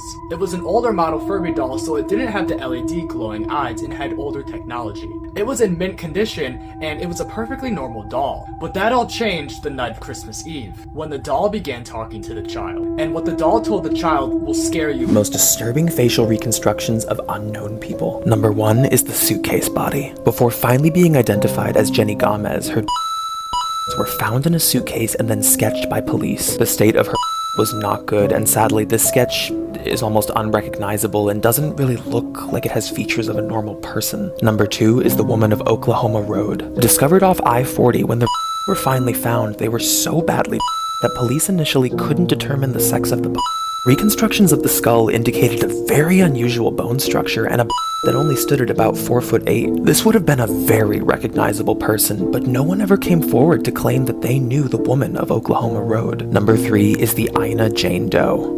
I don't like looking at this picture at all. It's really, really bad. It was in 1993 that of a disabled woman was found by a group of children in Illinois hanging from a bush. An attempt was made to reconstruct her features, but no one ever identified her. It was deemed as pretty unusual that a disabled woman wouldn't have anyone identify her, as she most likely had contact with either doctors or even a caretaker at some point. The Ina Jane Doe remains an unknown, and this reconstruction is by far one of the most disturbing. Oh no, whoever draw those, terrible job. I mean, they did the best they could, but that's actually a little bit scary. Like, some of those images I was looking at them, I was like, ew.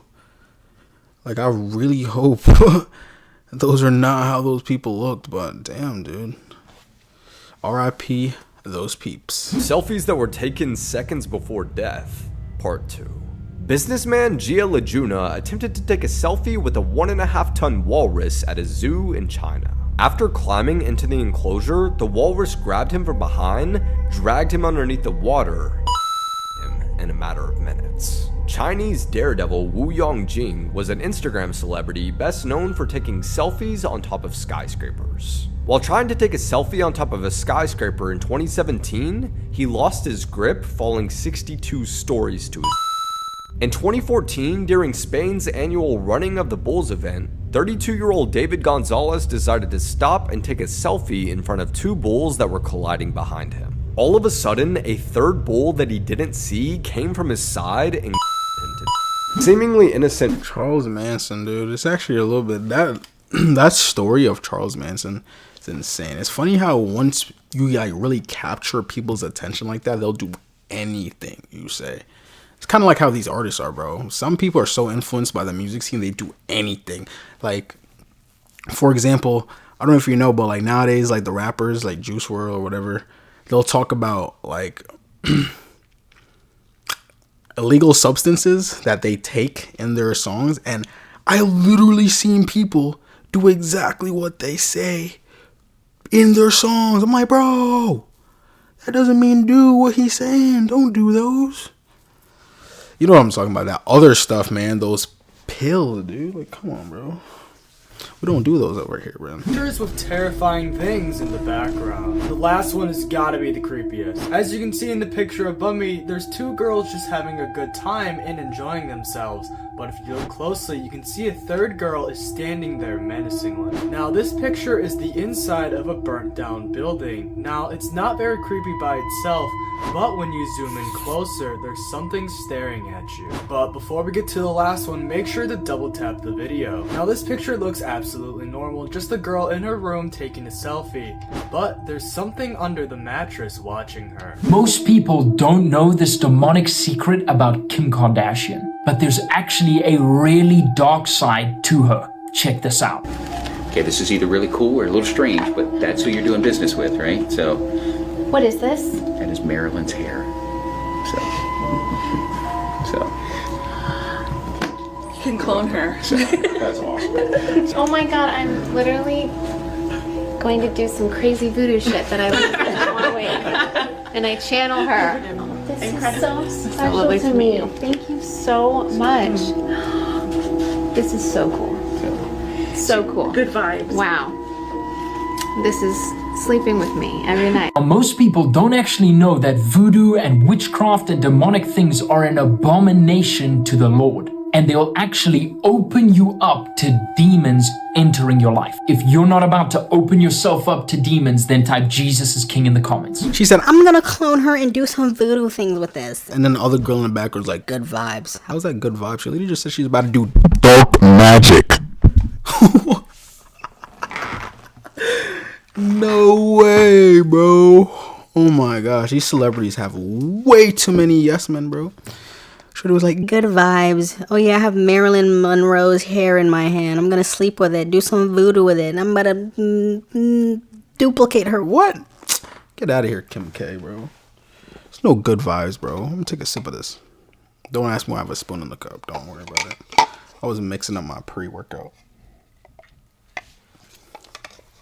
But The photo is terrifying, but not for the reason you think. Sure, it does look like Abraham Lincoln is giving his wife a back massage from the afterlife, and that is spooky. But this woman here, Mary Todd Lincoln, was into some really witchy stuff and is the reason that the White House is haunted. Let me explain. And before we dive in, tonight's episode is all about hauntings of the White House, so you don't want to miss it. So when the Lincolns were in the White House, their youngest son, Willie, died of typhoid fever. He was only 11 when he died, and Mary, who was already suffering from mental health issues, was inconsolable when he died. And in her grief and desperation, she started holding seances in the White House. At first, they were harmless. She would just conjure the ghost of Willie, whose ghost actually still haunts the White House today. But then they started getting out of control, and Mary was calling all sorts of ghosts into the White House. Guests would hear stomping and swearing come from nowhere. One person said they even heard Andrew Jackson playing the violin once. And the White House stayed haunted after she stopped doing these seances. When William Howard Taft was president, his aides said that they were being tormented by a ghost they called the Thing. And one woman who thought she saw it actually said it looked like a young boy.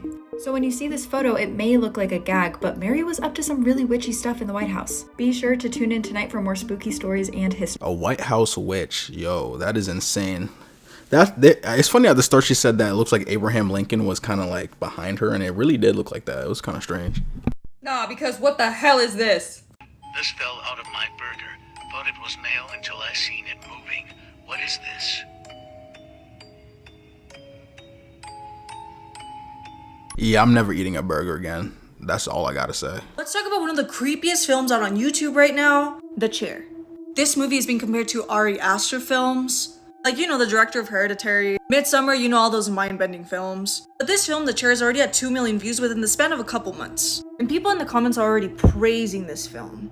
This 24-minute film directed by Curry Barker is about a man that picks up a chair on the side of the road, brings it back home, and then a bunch of creepy stuff starts happening.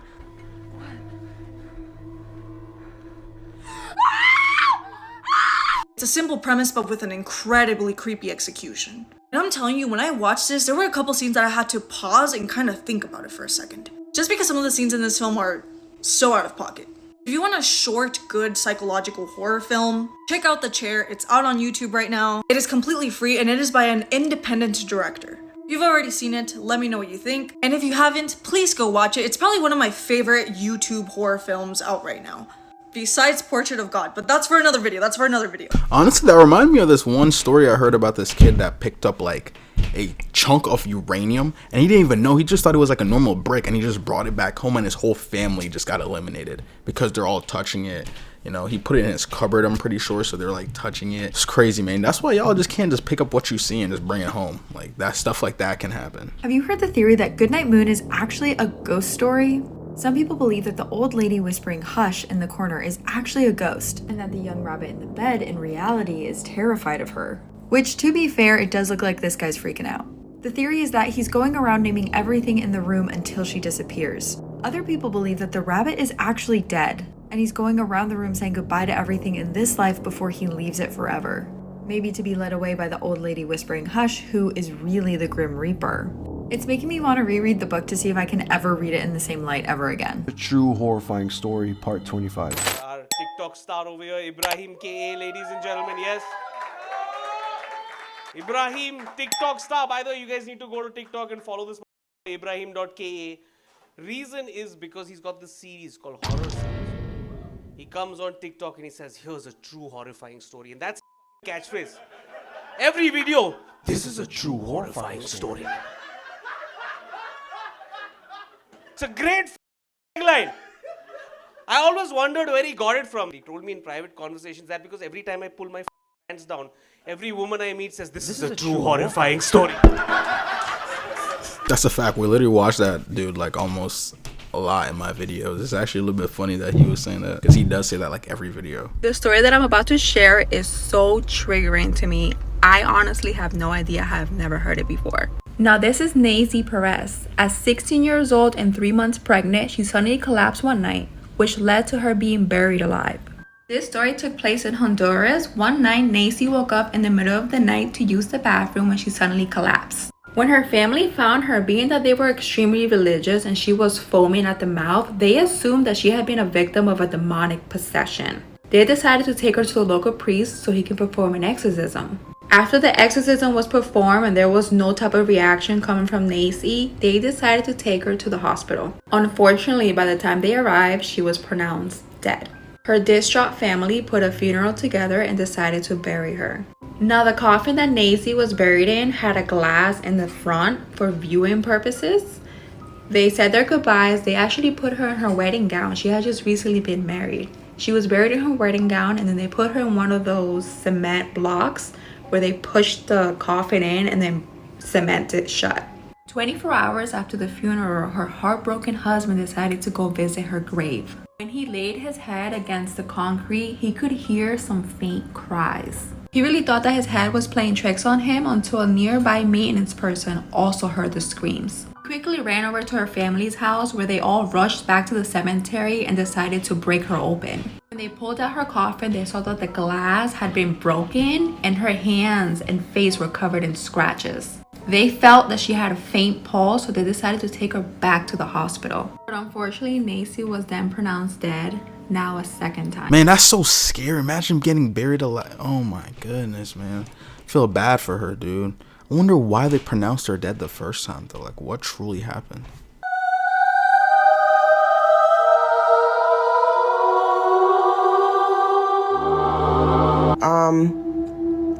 Let me see. I'll know if she's my dog. Merlin, sit. Turn around. Turn around. Lay down. You're not my dog. My dog don't know how to do no trick. No. Call 911. That was actually really, really funny. I was like, yo, what? It seemed pretty normal. She was, my dogs don't know how to do tricks. You're not my dog.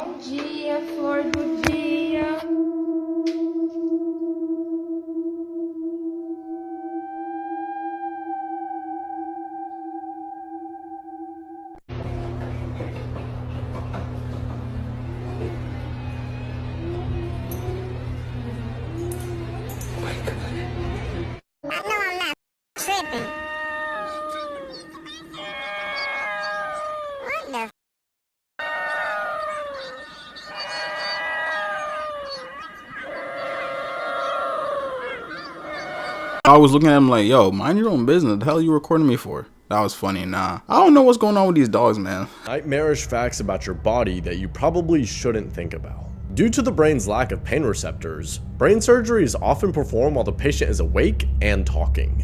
And in some cases of brain surgery, the surgeon will pull your face forward like a banana. Men's nipples can be stimulated enough to produce milk. Once you turn 30 years old, you can expect to lose half an inch every 10 years. When you developed in the womb, your anus was formed before anything else. So at one point, you were nothing but an asshole. The acid in your body is strong enough to dissolve razor blades, which is why your stomach is in a constant battle to not digest itself. When you get a sunburn, your cells are dying to avoid becoming cancerous. A sneeze can blow out of your nose at over 100 miles an hour. So next time, be careful, because it's actually possible to break a rib simply by sneezing. If you've ever been on a roller coaster and feel like your heartbeat is in your mouth, it isn't your imagination. Your organs are actually moving around inside your body. The sneeze one, yeah, this one time I actually sneezed really hard, and I didn't break my rib or anything, but I strained, I think, a muscle or tendon or something by my rib, like right here, and I just remember like it was hurting for like 2 weeks straight. If I take really deep inhales, it'd be like a little pain. So like when you're sneezing, you got to be kind of careful not to hurt yourself in the process. And I feel like the roller coaster one makes sense. Like, what, you think gravity's just gonna stop because you're moving? Like, nah, your organs and stuff are going with you.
Yeah, my fake slash this video is just edited. Senses are just tingling crazy, my bro.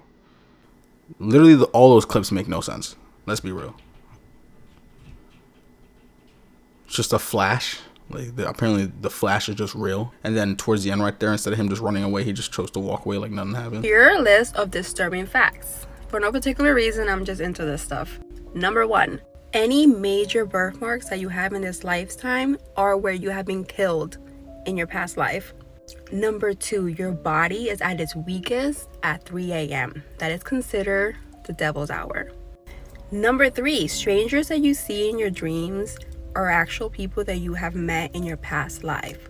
Number 4, going along with the whole dream thing, if you remember a dream, it wasn't actually a dream, it was a message. We generally don't remember our dreams, so if we remember them, it's because we were supposed to. Number 4, this was more on the scientific side, but it's still pretty creepy to me. Lack of sleep will cause your brain to start eating itself. Look it up. I think we're at number 6. If you wake up and you feel like something's staring at you in the room, it is 100% someone staring at you in the room, and it's usually a D word. And number 7, I can do a part 2 if you guys are really into this. If you Google these coordinates, I'll put them right here, you can see a man dragging a body into a lake. Oh my, dragging a body into a lake, that's insane, dude. I would look it up right now, but I don't think YouTube is gonna let me show y'all that without them feeling some type of way about it. So yeah, we're not gonna look it up together, but hey, if you want to see it, you know the coordinates. Disturbing facts that school never taught you. During the 1936 Olympic Games, Adolf Hitler was in the crowd watching Jesse Owens, and he was shaking. At the time, people thought he was shaking because he was nervous or excited, but no, it turns out the reason he was shaking is because he was so high off of meth.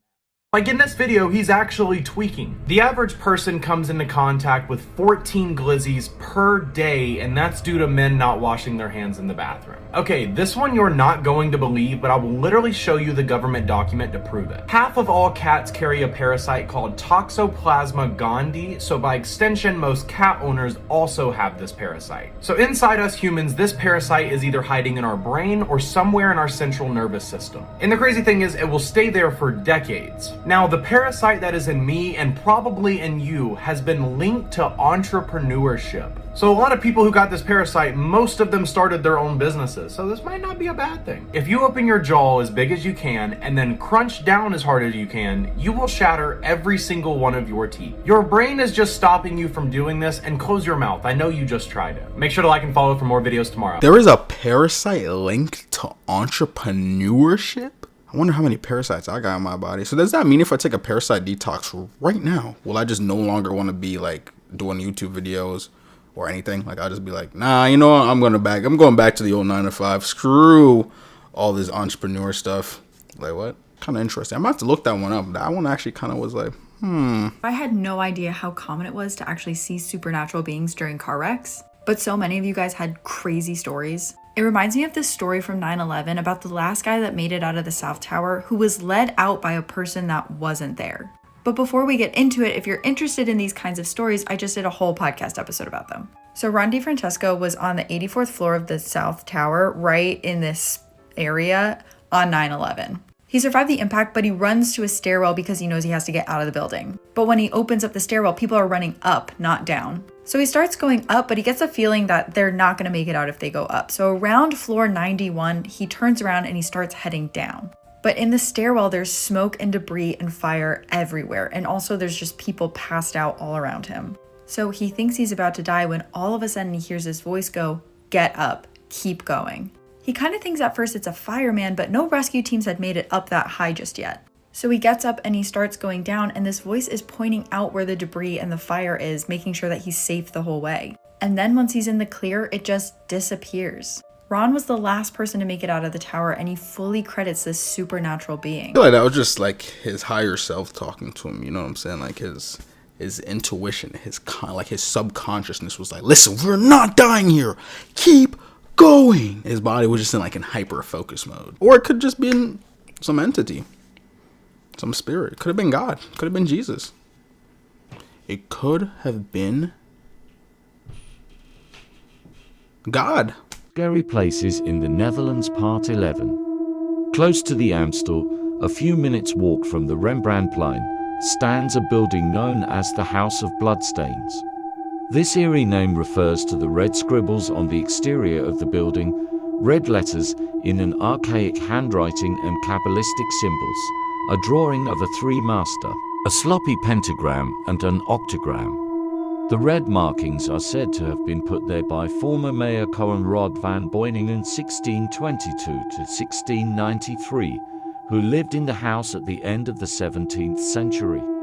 He would supposedly walk along the river, screaming and ranting, dressed in a dirty nightgown, and scribbling on the wall with his own blood, until his own servants overpowered him and dragged him back inside, back to the solitary and locked up existence that he led there. On some nights, the story goes, you can still hear his insane laughter echoing. Whitney. Wendy. I don't believe that I've ever met you in my entire career. Ain't that something you talk about me all the time? And you are top billing. Is that why you talk about me all the time? Absolutely. You don't even know me. When's the last time you talked to Robin? About a week ago. Because I know that you and Robin were girlfriends from when you were growing up. And we're still friends, girl. Okay. Will she be working back with you, or is she still... Wendy. What's Robin not doing anything? No, Robin don't work for me. She'll work for me now. Moving right along. Okay. For what it's worth, the numerologist said that you and Bobby are so right for each other. Honey, he's so right. He's never been more right in his life. That's the most rightest thing you ever said. I bet you all have wild circus sex, don't you? Oh, my God. Wendy, don't make me meet you outside. Come on now, you're getting too deep. Is there drug use going on at this present time? Who are you talking to? To you, Whitney. Ask me no questions like I'm a child. Y'all want to know what I'm doing all the time. I don't give a shit about what you're doing all the time. You are so nosy, man. You don't even know what I do. Like you said, you never met me. You don't know me. You ain't been in my house. You don't live with me. You don't sleep with me. You don't do shit with me but talk about me. So watch what you say. Watch what the you say. And if I was really like back in the day in North, I'd meet you outside. But I'm a lady and I have a class. Yo, when was Wendy Williams and Whitney Houston beefing? Yo, they used to have beef. I feel like a lot of people didn't like Wendy Williams because all she just did was just talk about their business. Like, oh yeah, this person was off of this. I'm like, yo, Wendy, shut up. Yo, if I was a celebrity, I would not like her at all. The chain is free for a limited time only, so check the link down in the description. Let's just hop right into the video. What I'm about to show you is the photo Katrina Whalen captured on her Ring camera the other night. So Katrina lives alone down a long country road in West Texas. And 3 nights ago, she invited a friend over for dinner at 7 p.m. But 7 rolls around and her friend's not there. And then 8 rolls around and her friend is still not there. And that's when Katrina starts to hear footsteps outside. Slow at first, but then it starts to sound like someone is running full speed at her house. Thinking it's her friend, she goes to open the door, but no one is there. So Katrina calls her friend, but then when the other line picks up, it's just heavy breathing. And then laughing. She's really freaked out now, so she runs upstairs, but that's when she gets the notification that someone is at her front door. And this was that someone. Katrina is still alive to tell the tale, but there's been an uptick in Reddit users complaining in West Texas of hearing someone outside and then answering the door to see no one is there. Hell no. You know how strange that is? What would you do if you just see someone just in your Ring camera? But yo, get the hell away from my door, dude. You don't even know me. People that do that are also kind of brave because it's like, bro, how do you know that the person that you're doing this to isn't someone that's armed or someone that's just dumb that will do some stupid stuff to end your life? So people play a really risky game with stuff like that. You guys have to watch this creepy video. I'm going for a walk and I look up and I see my neighbors.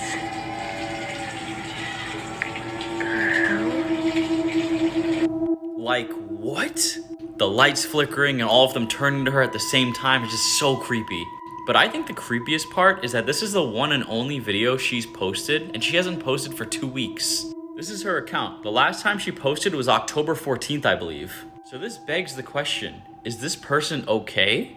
Let me know what you guys think about this in the comment section. I mean, I don't think so. I feel like that was just like, I mean, it is kind of strange. If you really think about it, why is the family sitting there, lights are flickering, and then they're like, we see you, shorty. That was kind of strange, I'm not gonna lie. I wonder what their purpose was, but I'm pretty sure, in my opinion, I think she's fine. I don't think they were gonna come outside and chase her down, and if they did, I feel like she would have ran, if I'm being honest. This was the last photo ever taken on Chelsea McPherson's camera before she went missing. So just outside of Seattle in 2004, high school junior Chelsea McPherson's teachers noticed something was wrong with her. For one, it appeared like she just entirely stopped sleeping. She apparently mentioned to a friend that every time she fell asleep, she said that she saw the image of a clown that she referred to as Mr. Bubbles. Her English teacher also reported that she was constantly looking outside of the classroom window as if something was out there watching her. Police evidence gathered after her disappearance showed that her notebooks were full of sketches like this with what police now believe to be Mr. Bubbles. October 4th, 2004 was the last night anyone saw Chelsea. The last text sent from her phone was to her friend saying, "I'm tired of being afraid." And now... That's like a Freddy Krueger story. It's like, yeah, I don't want to go to sleep because I might die. You know how crazy that must be for her? I mean, hopefully whatever she was going through, she's been past that, because it's a little bit strange. You'll never look at a mall Santa the same way after hearing this story. So this photo was taken around 1920 in a Christmas fair happening outside of Boston. The young child in this photo is Alberta Porter, the daughter of Robert Porter, who was posed to be Boston's next mayor. Apparently, this Santa had set up around the corner from the rest of the fair and was not visible from the rest of the fair. Robert and his daughter actually didn't even see the Santa until they were walking home. The line to see Santa inside of the fair was way too long, so when Alberta saw this Santa, she started crying and begging her dad to take a photo with him. So this photo was taken, and afterwards, the Santa asked if Alberta wanted to go on a short ride on the donkey. And she starts crying and begging her father again, so he agrees. But Alberta never returned. An hour went by and Santa still hadn't brought her back. Robert ran into the fair to ask an employee how long the donkey rides typically last, but the employee seemed really confused. There was no Santa with donkey rides at this fair. The employee pointed to the Santa who had a long line of children out in front of him and said that was the only Santa at the fair. Alberta was never found, and Robert actually dropped out of politics to spend his entire life and savings on finding her and the man who took her, and never did.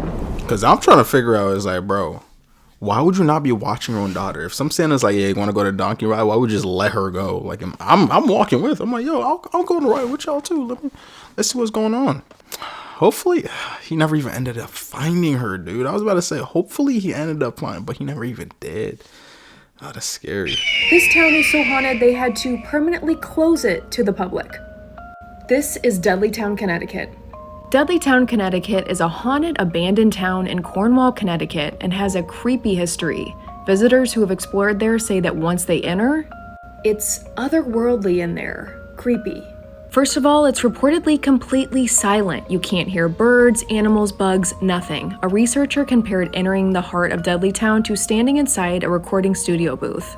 Another common complaint from visitors is that a lot of the photos they take in Dudleytown won't develop, but as soon as they leave, their cameras will work just fine.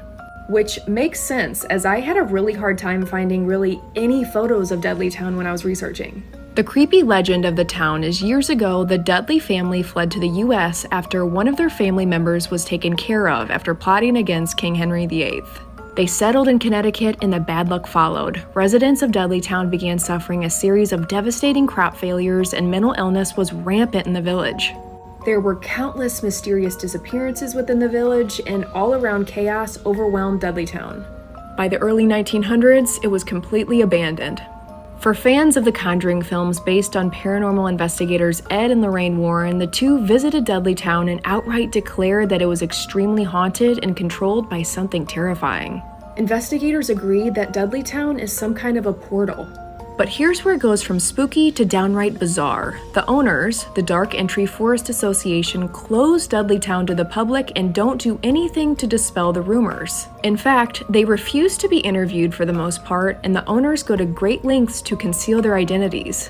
On top of that, if you are caught trespassing in Dudleytown, you will be heavily prosecuted. This is so strange to me. We see so many other ghost towns around the world, and usually they keep these places open for tourism. You know, profit off the history and the spookiness. But for some reason, this association wants to keep people out of Dudleytown altogether. A paranormal researcher said there's some kind of secret that they are keeping there, and they want people to stay out. What are your thoughts? This has been requested a couple times. Has anyone ever been? Or are there any towns by you that you find to be really creepy? You know, I was just about to say, I was about to be like, honestly, I could low-key go to Dudleytown because it's like, it's right there. Like, Connecticut is not that far from me. But then she was like, yeah, it's actually banned from the whole public. And if you go there, you'll be charged and fined. I'm like, yeah, I'm good. I'm like, maybe next time, Dudleytown. But for right now, nah. Have you ever heard about living people getting their freak on with a ghost? Well, the following information may surprise you. Well, I'm your friend Real Ghost Hunter 1, and this is what my guide to the dark side of paranormal has to say. Although the idea of intimacy with a ghost seems laughable to most people, it says here that it's a real experience and has been well documented. But because it invites ridicule and jokes, most victims don't come forth with their story. You don't have to search too hard to find info on this. It's all over. And obviously, sometimes they don't even need us. Here's another similar picture. I'll let you stare at that while I continue. It says here, the land of the dead offers little or nothing in the way of fleshly pleasures, such as eating, drinking, smoking, and physical pleasures. So when ghosts have the chance to visit the land of the living, they look for ways to indulge. Apparently not having a body doesn't stop them if they find the right host. These randy encounters with ghosts range from being touched in an intimate way, all the way up to doing the full act, including physical sensations and the big O. It's not surprising that most of these activities happen at night when the victim's laying in bed. Most of them are women who sleep alone. Now you might be thinking about incubus and succubus, which are simply the male and female versions of demons which were never human. But that's not what we're talking about here. Or is it? The typical scenario is this. The victim will awake in the night to an invisible force pushing down on them, or on the bed, and they feel invisible hands and a body upon them. They may see and smell the ghost, perhaps even feel the breath on their neck. The experiences range from being compassionate to an all-out unpleasant physical assault. Some victims feel that it's forced upon them, while others feel they have a choice whether or not to indulge. It says here that ghost intimacy is not always unpleasant, and some people secretly admit that they find it quite erotic. Let me know if this subject interests you. I've got 3 or 4 real stories to go along with it. That's such a weird story. In my opinion, it's like, if you could just be dead and do stuff like that, what's the point of even being alive? Like, that's such a living human thing to be like intimate like that. So why when you're in the grave you could do the same exact thing? What's the point of even being alive at that point? Kind of strange. Never go camping alone with a camera. A 22-year-old woman took to the internet and wrote of a horrifying true experience she had camping recently. The woman is an avid nature photographer, so she regularly goes through hikes through the deep woods and forests. One day, she heads out to a location some friends had gone to and gotten stunning photos of deer and other wildlife. She drove as far as she could until the woods started. She parked her car, grabbed her tent and supplies, and headed into the forest. 30 minutes into the hike, she found a badger den in a remote area of the forest, no one else around, so she set up her camera to film the den overnight. She had her camera on a motion sensor, so if anything moved, the camera would begin rapidly taking photos. She plugged her camera into the battery pack, pitched a tent nearby, and fell asleep for the night. The next morning, she woke up and saw fresh trails around the den. She picked up her camera, but found that it was dead, and also strangely, it was unplugged from the power pack. This was strange because she remembered plugging it in. So she packs up everything and makes it back to her car to charge the battery, and 30 minutes later, the camera finally turned back on. She went to her camera roll and the first video was of the badger den, but there weren't any badgers in sight. But something must have triggered the camera to start recording. She scrolls to the next photo, and it's a photo of her tent. She then scrolls to the next photo. It's a picture of her sleeping alone inside the tent. This was followed by 40 more photos of her sleeping, taken merely inches from her face. The final photo was taken at 5:30 a.m., about 30 minutes before she woke up, and it was a picture of her car. She drove as fast as she could out of there and managed to get home safely, but to this day, no one knows who took those photos. So he or she is still out there. Great. Who do you think took those photos? So more and more sightings of the Smiling Man have been reported recently. For those who don't know, the Smiling Man is a very tall, odd-looking man who wears this creepy grin and is often caught trying to steal children, as was the case with a young girl named Linda. Years ago, Linda lived in West Virginia, and one night she awoke to strange sounds in her bedroom. She rolled over to go back to sleep, but what she saw in her hallway was a tall, dark, shadowy figure. Linda closed her eyes in fear, and when she reopened them, he was standing right above her. She screamed and he disappeared, but recently there's been more reports of sightings. Legend has it, if you close your eyes at night and think the words "Smiling Man, Smiling Man, Smiling Man" over and over again, he'll appear. Would you try? What would you do if you woke up in the middle of the night to find someone standing over you watching you sleep and also tickling your feet? This is the real case of the Boston Tickler. In 2014, several Boston College students made a string of really creepy reports to police. They said they were awoken in the middle of the night to someone standing over them, watching them sleep and tickling their feet. Oh. The unidentified male was known to wear all black and sometimes a ski mask. To the community, the phantom tickler was thought to be a myth or some big prank. But for victims of the tickler, they said this is no myth, he is very real. And targeted students living off Boston College's campus for over 2 years. Mysteriously, the tickler always seemed to escape and targeted both men and women. One victim named Jake said he was awoken at nearly 4 a.m. to a figure standing at the end of his bed, but by the time he realized that someone was really there, the man was booking it out the door. An hour later, another victim named Billy said he awoke to someone slowly opening his bedroom door, sneaking in. He laid in bed and watched as the figure slowly crept into his bedroom. Billy called out for his roommate, then watched the figure slowly creep back out of the room, and then heard the front door shut. The tickler made a visit, he said.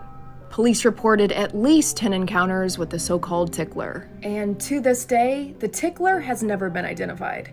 I couldn't find any reports of any recent tickling activity. So, what are your thoughts? Where did he go?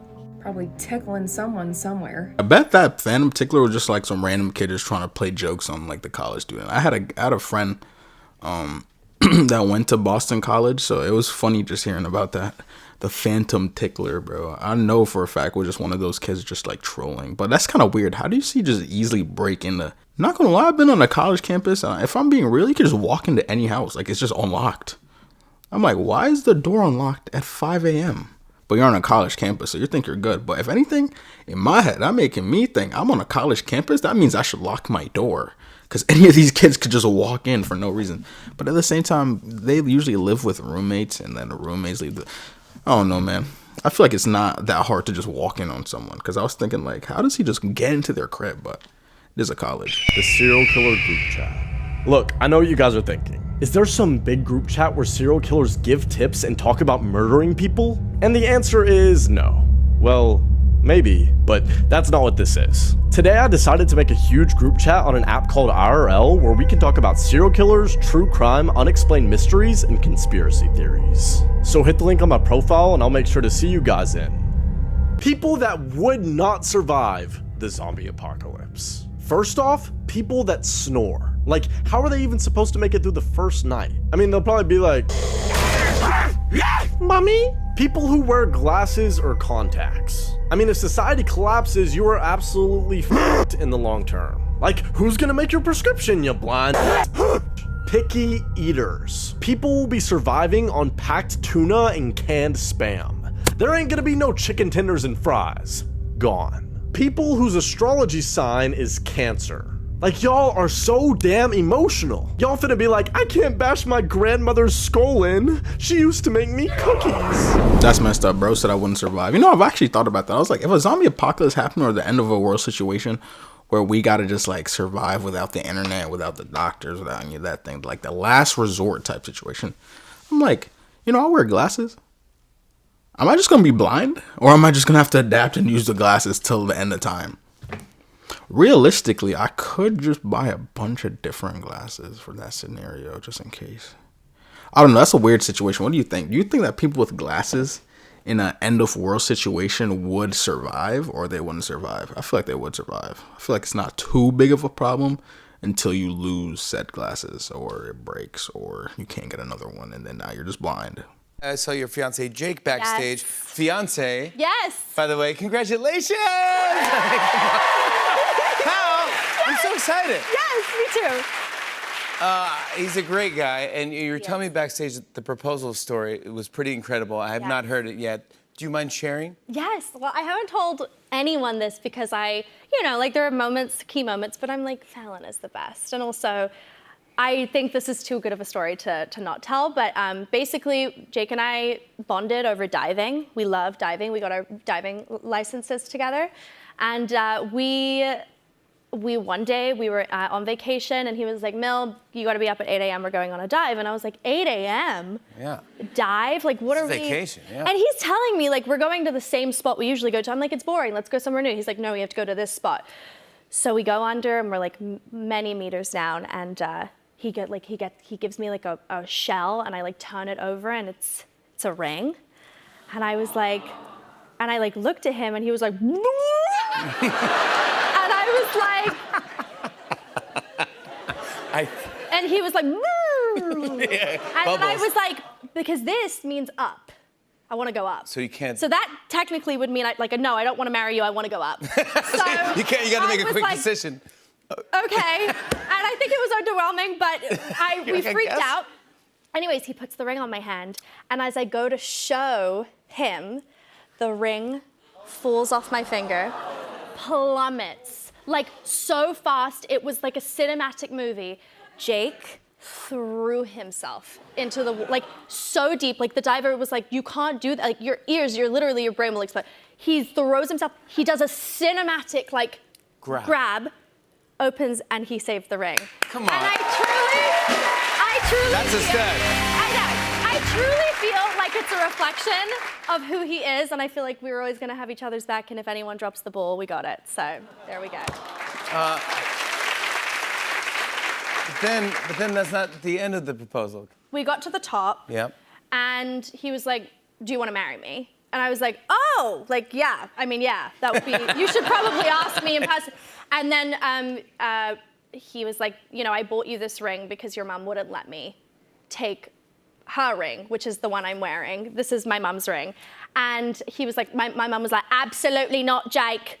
You're not taking my ring down there. I know you'll drop it. And sure enough, I did. He did. So, she was right. She was right. So when I got up on the boat, he was like, this is your mom's ring, and I got it from your parents. And it was very magical. And his parents were there, and we just looked so disheveled coming out from a dive. We're engaged! And we were like, we're engaged, but also we have to tell you this crazy story that just happened. Like, yeah, because no one knows. No one knows. You're in the middle of nowhere. We were just like, yeah. That's so personal and great. Thank you for sharing that. I'm so happy for you guys. Yes, thank you. Oh, wow. That was a very interesting story. Good for her. It's crazy. I feel like a lot of people are getting married nowadays. But it's kind of weird because divorce rate's like 50%. That means there's a chance you might get divorced down the line. It's crazy how divorce is so high in the USA. It's a little bit scary, actually. It's not even crazy. That's scary. This is why rental houses terrify me. So Paula was staying at an Airbnb outside of Detroit by herself. Her job had sent her there for training. And immediately in the house, she starts feeling like something is off. There was always weird shadows outside the windows, and she would hear footsteps on the roof really late at night. She ends up locking herself outside of the rental the next day, but it's not a huge deal because the property manager actually lives in the house next to it. So she asks him about the footsteps she hears on the roof at night, and he says that they have lots of raccoons in the area, but she kind of knows that it's not a raccoon. He lets her back into the house and tells her that her keys are on the bedside table, which that's kind of weird. How did he know that? Another thing about the property manager is he's an older gentleman, so he listens to his TV on full volume like all night, and she can hear it from her house. So the next night, it's kind of the same thing. Weird shadows outside the window, creaking on the roof, and then her neighbor's insanely loud television. And Paula decides that she's had enough, so she opens her side door to go over to her neighbor's house to tell him to knock it off. And that's when she stops in her tracks. She can see his TV through the window. And on it is Paula, standing at the door, looking out the window. And then she sees him get up out of his chair, walk over to the window, and smile at her. Here's some of the scariest things that have happened on live TV. Part 2. Possibly one of the most famous incidents in the horror community is Bud Dwyer's press conference. Bud Dwyer was a member of the Pennsylvania House of Representatives from 1964 to 1970. He later became a member of the Pennsylvania State Senate and eventually became Pennsylvania's 30th state treasurer. It was during this time that he was accused of conspiracy, and despite maintaining his innocence, he was convicted of 11 counts of conspiracy, mail fraud, perjury, and interstate transportation in aid of racketeering in December of 1996. The day before his sentencing, he held a press conference to read a statement he prepared. At the end of the statement, he started going off script, saying this to the audience. He then pulled out an envelope from under the podium and pulled out a loaded .357 Magnum revolver. After instructing the viewers to leave the room, quoted as saying, "Please leave the room if this will affect you." He quickly stuck the revolver in his mouth and pulled the trigger, taking his own life in front of everybody. Not gonna lie, that's a really sad story, but I always think about it like, what's the point of doing all that in front of a live audience, you know? Like, I feel like that's just gonna cause so much more trauma than it needs to. I mean, I don't know what he was going through, but I know the role of a politician can be very stressful. If you look at Obama from when he first entered office all the way till now, you can see like, yo, oh yeah, he was stressed out. I'm about to share with you the most haunted gravesite of all time. That's the grave of a woman named Charlotte M. Sitton. Apparently back in the day, this woman lost both of her children to an epidemic. Being so distraught over her loss, she took her own life to be with her children again. She ended up hanging herself by her children's old school. But ever since her death, her soul has been restless. It hasn't been able to find peace. So to this day, she still haunts her gravesite.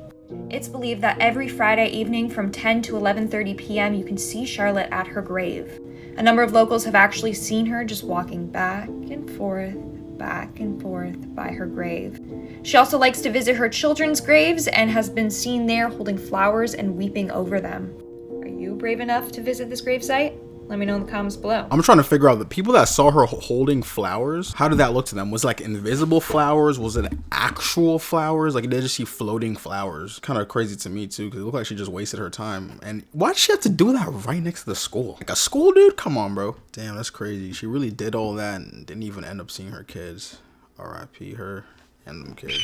Take a look at Skrunda 1, a Soviet-era military installation in Latvia turned ghost town. At the height of the Soviet Union, this town was one of Russia's secret military bases. Russia disguised these areas as towns, but actually used them for nuclear research and to conduct military operations. Military members and their families, as well as actual civilians, lived in these apartment complexes. But after the fall of the Soviet Union, Russia decided to leave it completely abandoned because it was too expensive to demolish. And the buildings lie exactly the way they did when it was abandoned.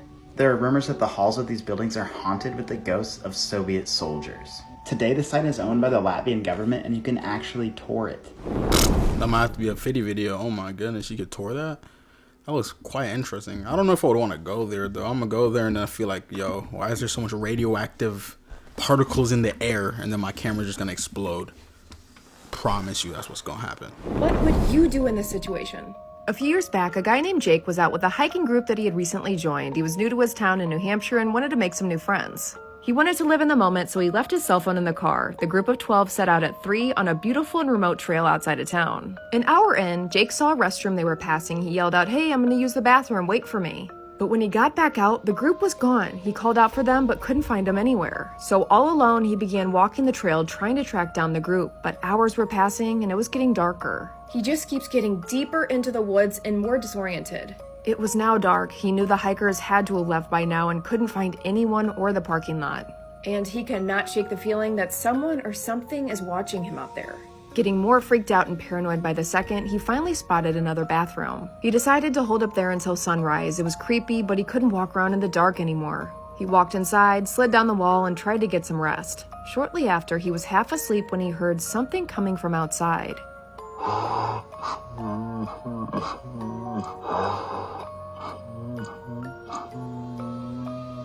It was the sound of someone weeping. Jake was terrified. The man got louder and louder and was obviously getting closer and closer to the bathroom. After a few minutes, Jake realized he couldn't stay there anymore. He jumped up, ran out the bathroom door, and sprinted back through the woods. By a miracle, he finally made it back to the road. He flagged down a car and got help. I don't even know what I would do in that situation, but I'll tell you one thing, I would be freaking out. You won't believe what this person found on the dark web. The dark web refers to 80% of the internet that is not accessible through normal internet browsers. Here's why you should never go searching on there. This one person was searching around when they stumbled upon a live bid. Now, he didn't actually realize what they were bidding for, but he was watching it. When the bidding ended, it was revealed that it was for a woman tied to a chair. The winning bidder decided what happened to this girl. It ended up being a torture and murder live stream. To this day, it was never revealed who was behind this or who this poor girl was. That's really sad and messed up. But follow for more sad and messed up content, I guess. Also follow me on YouTube, link in bio. Yeah, that's why I don't explore the deep web, the dark web. None of that stuff, man. You go in there, at least from stories what I've heard, you'll see some of the craziest stuff. People selling some of the craziest stuff. People doing some of the craziest stuff. You're just like, yo, why am I even on this? And not only that, they'd be having stories about people that get tracked through the dark web, then someone appears at their house. It's like, yeah, miss me with all that. Like, I don't know. Ghost Towns Part 6. This is Oradour-sur-Glane, located in the middle of the French countryside. This small village of just a few hundred people has a very tragic history. Up until World War II, this small village had a bustling community. The citizens of this small village disagreed with Nazi advances and decided to resist. As a result, the German SS rounded all the villagers up and executed them all. Many of them were burned alive or shot. Many of the buildings of this village still stand the way they were back then. You can still go visit the village today. Does it get any creepier than this? One afternoon, a girl named Sophia got a text from her best guy friend Charlie. The text read, "House party tonight. Tons of people are going. 142 Lombard Boulevard, 9 p.m. Meet me there." Charlie always knew of the best spots. She looked up the address and the house was huge. The party sounds super fun. She tries to call him to get more details on the party, but he doesn't answer. Sophia asked a friend named Lily to come along, and the two drove to the party around 9:30 p.m. They pulled up to the address, but were surprised. There was only one other car out front. They heard music playing from the inside and thought that maybe they were just some of the first people there. They walked up to the front door to find it partially ajar, pushed it open, stepped inside, and all the lights were on, but there was no one in sight. They called out, "Charlie?" When they suddenly heard a voice come from the back room say, "I'm back here, come find me." Except the voice wasn't Charlie's or anyone else Sophia recognized. They get a really bad feeling about all this and run out. And got these weird messages from Charlie's phone. What was going on? She got home and later that night got a call from Charlie's home phone. She picked up and yelled at him, "Why did you invite me to that party?" Charlie paused for a second and then said, "What party?" As chills ran up her spine, Charlie said, "Sophia, my iPhone was stolen by some creep at the gym this morning. That wasn't me who invited you there." Man, that is scary. That anything could have happened to her. She could have literally got just gone. They've been like, "Yo, where the hell she go?" She's like, "My homie literally told me to come here." And that's scary, dude. That's gonna keep me on edge now. That when people text me like, "Yo, come to this party," I'm like, "Yeah, bro, you gotta snap me a picture of yourself. Make sure to verify it's you." I'm not. This is the truth behind the Tooth Fairy, Part 2. As her door proceeds to open on its own, she realizes that something is standing in the doorway. She squints her eyes to get a better look. That's when she sees yellow glowing eyes, a distorted jaw on this figure, and black wings. That's when she realizes what she's looking at, the Tooth Fairy. She proceeds to hide under her sheets again and starts sobbing. Once she finally sees that the sun has risen, she decides to uncover her head from the sheets. As she peeks at the doorway, nothing is there anymore. She then proceeds to get out of her bed screaming, crying to her parents. But unfortunately, her parents didn't believe her. What would you do in this situation? Hit the plus button for more scary stories. Ghost Towns Part 4. This is Val-Jalbert, located in Quebec, Canada. This town, founded in 1901 by the Jalbert family, was a company town, and its main business was a pulp mill founded at the base of this waterfall. The inhabitants of the town were the workers and their families. But the town was short-lived, and was deserted when the mill shut its doors in 1927. Everything in the town, including this mill and over 70 abandoned buildings, were left exactly the way they were. It is now a historical park and tourist center.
crazy that is? That's why in my head I'm like, bro, I do not like elevators. Like, I'd rather take the stairs up 10 stories plus than an elevator. But at the same time, you know what's funny? Elevators are actually way safer than stairs, according to the stats. It's kind of like how people are like airplanes are safer than cars, but yet people would rather drive than fly. I know, it's crazy stats, but it's really good that that guy was okay, because if that was me, man, I'd be so mad. I'm like, bro, are you serious? Like, when was the last time you guys maintenance the elevator?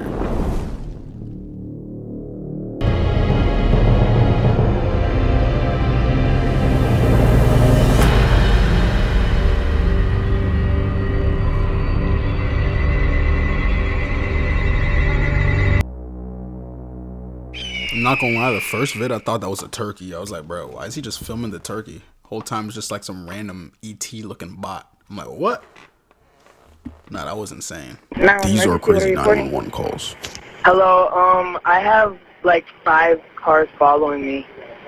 Okay, you know the people that are following you? No, I don't. I think they're but they're driving really reckless. Okay, so are you sure they're following you, or they're just driving crazy? No, I'm 100% they're following me. Okay, and what's your name? Justin. What's your last name? Johnson. Okay. You're on the southbound 101? Yes. Okay. What type of car are you in? I'm in a Fisker. A what? A Fisker. Fisker. What kind of car is that? It's a Fisker. Okay. Remember to like and subscribe, and if you were in Justin Bieber's position, what would you do? Yes, that was a shorts I made. I've actually been making a lot more shorts now.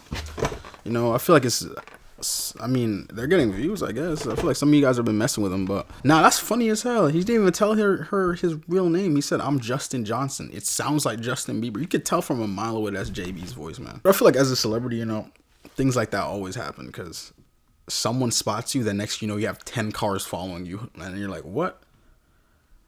Kind of scary. I feel a low-key bad for celebrities sometimes. They're just like, bro, can people just leave me the freak alone? But, you know, when you get to that level, you're not even here for you no more. You're here for the people. Sad, but hey, that's how it is. Make sure to check the shorts out. Just go on my shorts tab, scroll down a little bit. You should be able to see it. And that was the end of the video. If you guys liked the video, remember to like the video. Check the chains out down in the description for free. I'm setting up a Patreon for you guys. See y'all in the next one.